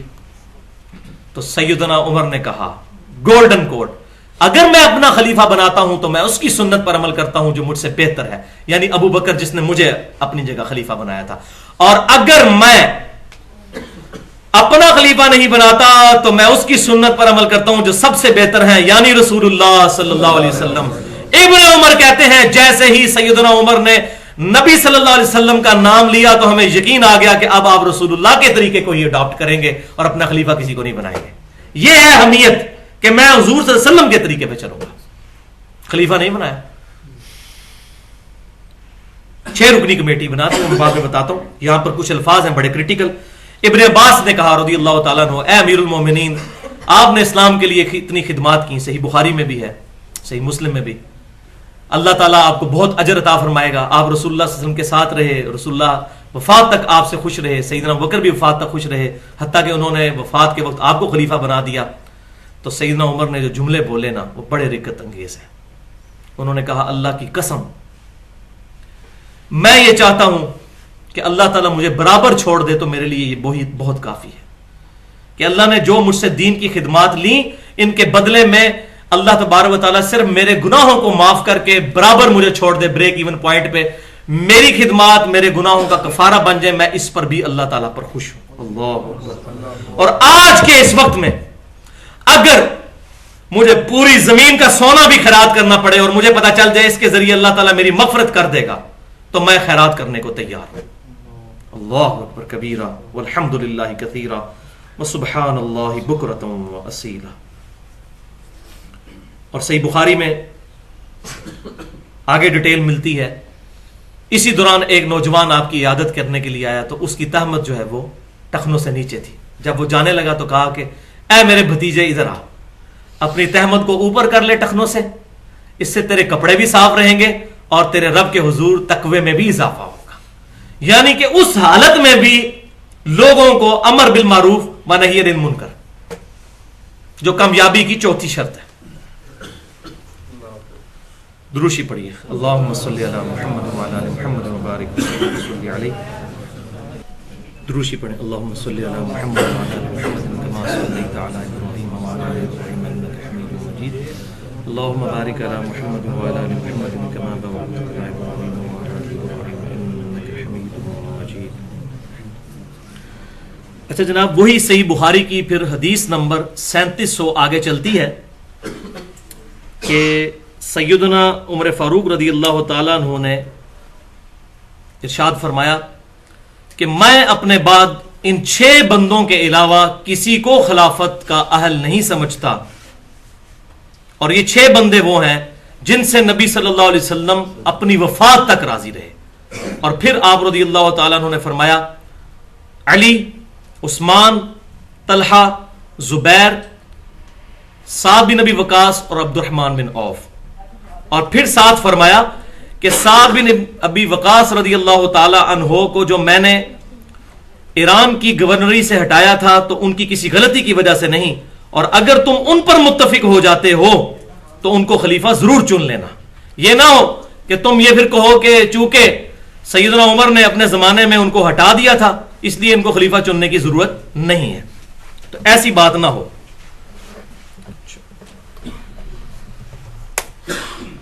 پھر اس میں سے کنسنسس کے ساتھ سیدنا عثمان غنی رضی اللہ تعالیٰ عنہ کو خلیفہ چنا گیا. یہ بڑی ڈیٹیل کے ساتھ صحیح بخاری میں اسی 3700 نمبر حدیث کے اندر موجود ہے. الحمدللہ. اب آخری 6 حدیث 5 جید صحابہ کرام علیہم رضوان کا فتویٰ سیدنا عمر کے بارے میں ان کے کامنٹس. 6 حدیثیں ہو چکی. 7ویں حدیث پہلے صحابی ہیں سیدنا ابوبکر صدیق رضی اللہ تعالیٰ عنہ,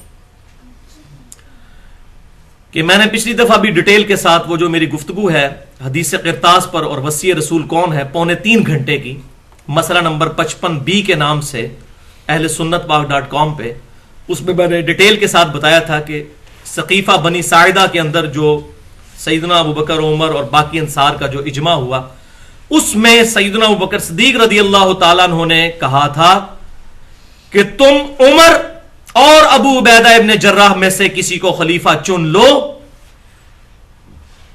کہ ان سے نبی صلی اللہ علیہ وسلم وفات تک راضی رہے. تو سیدنا عمر نے فوراً سیدنا ابوبکر صدیق کا ہاتھ پکڑا اور کہا کہ آپ اللہ کے رسول صلی اللہ علیہ وسلم کے محبوب ہیں, آپ صلی اللہ علیہ وسلم کے قریبی ہیں, آپ رضی اللہ تعالیٰ عنہ کی موجودگی میں اگر میرے ہاتھ پر بیعت کی جاتی ہے تو میرے ٹکڑے ٹکڑے کر دیے جائیں, یہ تو مجھے گوارا ہے, لیکن کسی ایسی مجلس میں جس میں سیدنا ابوبکر موجود ہوں, لوگ میرے ہاتھ پر بیعت کر لیں, مجھے یہ گوارا نہیں. تو یہاں پر بھی سیدنا ابوبکر صدیق نے خلافت کے لیے نامزد کیا سیدنا عمر کو نبی صلی اللہ علیہ وسلم کے کنزیکٹو بعد. یہ پہلے صحابی کا فتویٰ. دوسرا 8ویں حدیث صحیح مسلم میں اما عائشہ رضی اللہ تعالی عنہا, ان سے کسی نے پوچھا کہ بتائیے اگر رسول اللہ صلی اللہ علیہ وسلم اپنا خلیفہ کسی کو بناتے تو کس کو بناتے؟ تو آپ رضی اللہ تعالی عنہ نے کہا کہ میرا غالب گمان یہی ہے کہ سیدنا ابوبکر کو بناتے. اس نے پوچھا اس کے بعد؟ فرمایا عمر. پوچھا اس کے بعد؟ تو فرمایا ابو عبیدہ ابن جراح. وہی 3 صحابہ. 9ویں حدیث صحیح بخاری میں ہے. یہ تیسرے صحابی عبداللہ بن مسعود رضی اللہ تعالیٰ عنہ, اور یہ میرے فیورٹ صحابہ میں سے. نبی صلی اللہ علیہ وسلم کی نالین مبارک سفر میں اٹھایا کرتے تھے، صحیح بخاری میں موجود ہے، حضور صلی اللہ علیہ وسلم کے گھر کے فرد کی طرح۔ عبداللہ بن مسعود رضی اللہ تعالیٰ عنہ کا قول صحیح بخاری میں موجود ہے کہ جب سے عمر نے اسلام قبول کیا اس کے بعد برابر اللہ نے ہماری عزت میں اضافہ ہی کیا، ہمارا ڈاؤن فال نہیں پھر آیا، بڑھتا ہی چلا گیا معاملہ الحمدللہ ترقی کی طرف۔ 10ویں حدیث صحیح بخاری اور صحیح مسلم کی متفق علیہ حدیث ہے۔ سیدنا انس بن مالک رضی اللہ تعالیٰ عنہ روایت کرتے ہیں کہ ایک شخص نبی صلی اللہ علیہ وسلم کی خدمت میں آیا اور اس نے کہا یا رسول اللہ صلی اللہ علیہ وسلم قیامت کب آئے گی؟ تو آپ صلی اللہ علیہ وسلم نے فرمایا تو نے قیامت کے لیے کوئی تیاری بھی کی ہے؟ تو اس نے کہا یا رسول اللہ صلی اللہ علیہ وسلم میرے پاس بہت زیادہ نفلی اذکار اور عبادات تو نہیں، نماز وغیرہ پڑھتا ہوں، جو موٹی موٹی چیزیں عمل کرتا ہوں، البتہ میں اللہ اور اس کے رسول صلی اللہ علیہ وسلم سے محبت کرتا ہوں۔ تو نبی صلی اللہ علیہ وسلم نے ان کو بشارت دیتے ہوئے ارشاد فرمایا پھر جاؤ اللہ اور اس کا رسول تمہارے ساتھ ہوں گے انشاءاللہ۔ تو سیدنا انس بن مالک کے الفاظ ہیں صحیح مسلم میں، اس کے ساتھ بخاری میں تو ادھر تک بخاری اور مسلم کی متفق علیہ حدیث ہے، مسلم شریف میں آگے الفاظ ہیں کہ اللہ کی قسم اسلام لانے کے بعد ہمیں نبی صلی اللہ علیہ وسلم کے کسی فرمان سے اتنی خوشی نہیں ہوئی جتنی اس فرمان سے کہ جو اللہ اور اس کے رسول کے ساتھ محبت کرتا ہے قیامت والے دن ان کے ساتھ ہوگا۔ اسی لیے میں کہتا ہوں اطاعت اور محبت دونوں ضروری ہے، قلبی لگاؤ ضروری ہے۔ اللہ اکبر۔ اور پھر انس بن مالک کے صحیح مسلم میں آگے الفاظ ہیں اے اللہ گواہ ہو جا میں تیرے رسول صلی اللہ علیہ وسلم، سیدنا ابو بکر اور سیدنا عمر کے ساتھ محبت کرتا ہوں، گو میرے اعمال ان جیسے نہیں لیکن قیامت والے دن مجھے ان تینوں کے ساتھ رکھنا۔ اللہ اکبر۔ انس بن مالک نے خواہش کی، حضور کو 10 سال تک وضو کروانے والے صحابی، اور ہم بھی دعا کرتے ہیں اللہ ہمارے اعمال صحابہ کرام جیسے نہیں لیکن قیامت والے دن ہمیں نبی صلی اللہ علیہ وسلم، صحابہ کرام، اہل بیت اور صحیح العقیدہ اہل سنت کے جو علماء ہیں اے اللہ ان کا ساتھ نصیب فرما۔ الحمدللہ اہل سنت منہج، فرقہ نہیں۔ اللہ اکبر۔ 11ویں حدیث، سیکنڈ لاسٹ حدیث، 5ویں صحابی اور وہ ہیں سیدنا مولا علی رضی اللہ تعالیٰ عنہ، ان کا فتویٰ جن کے بارے میں رافضیوں نے مشہور کیا کہ شاید عمر اور علی کی کوئی آپس میں لگتی تھی، معاذ اللہ استغفر اللہ، اور میں نے اسے حدیث قرطاس والے مسئلے میں پورا 3.25 گھنٹے میں یہ ایشو الحمدللہ پازیٹیولی ریزالو کیا ہے۔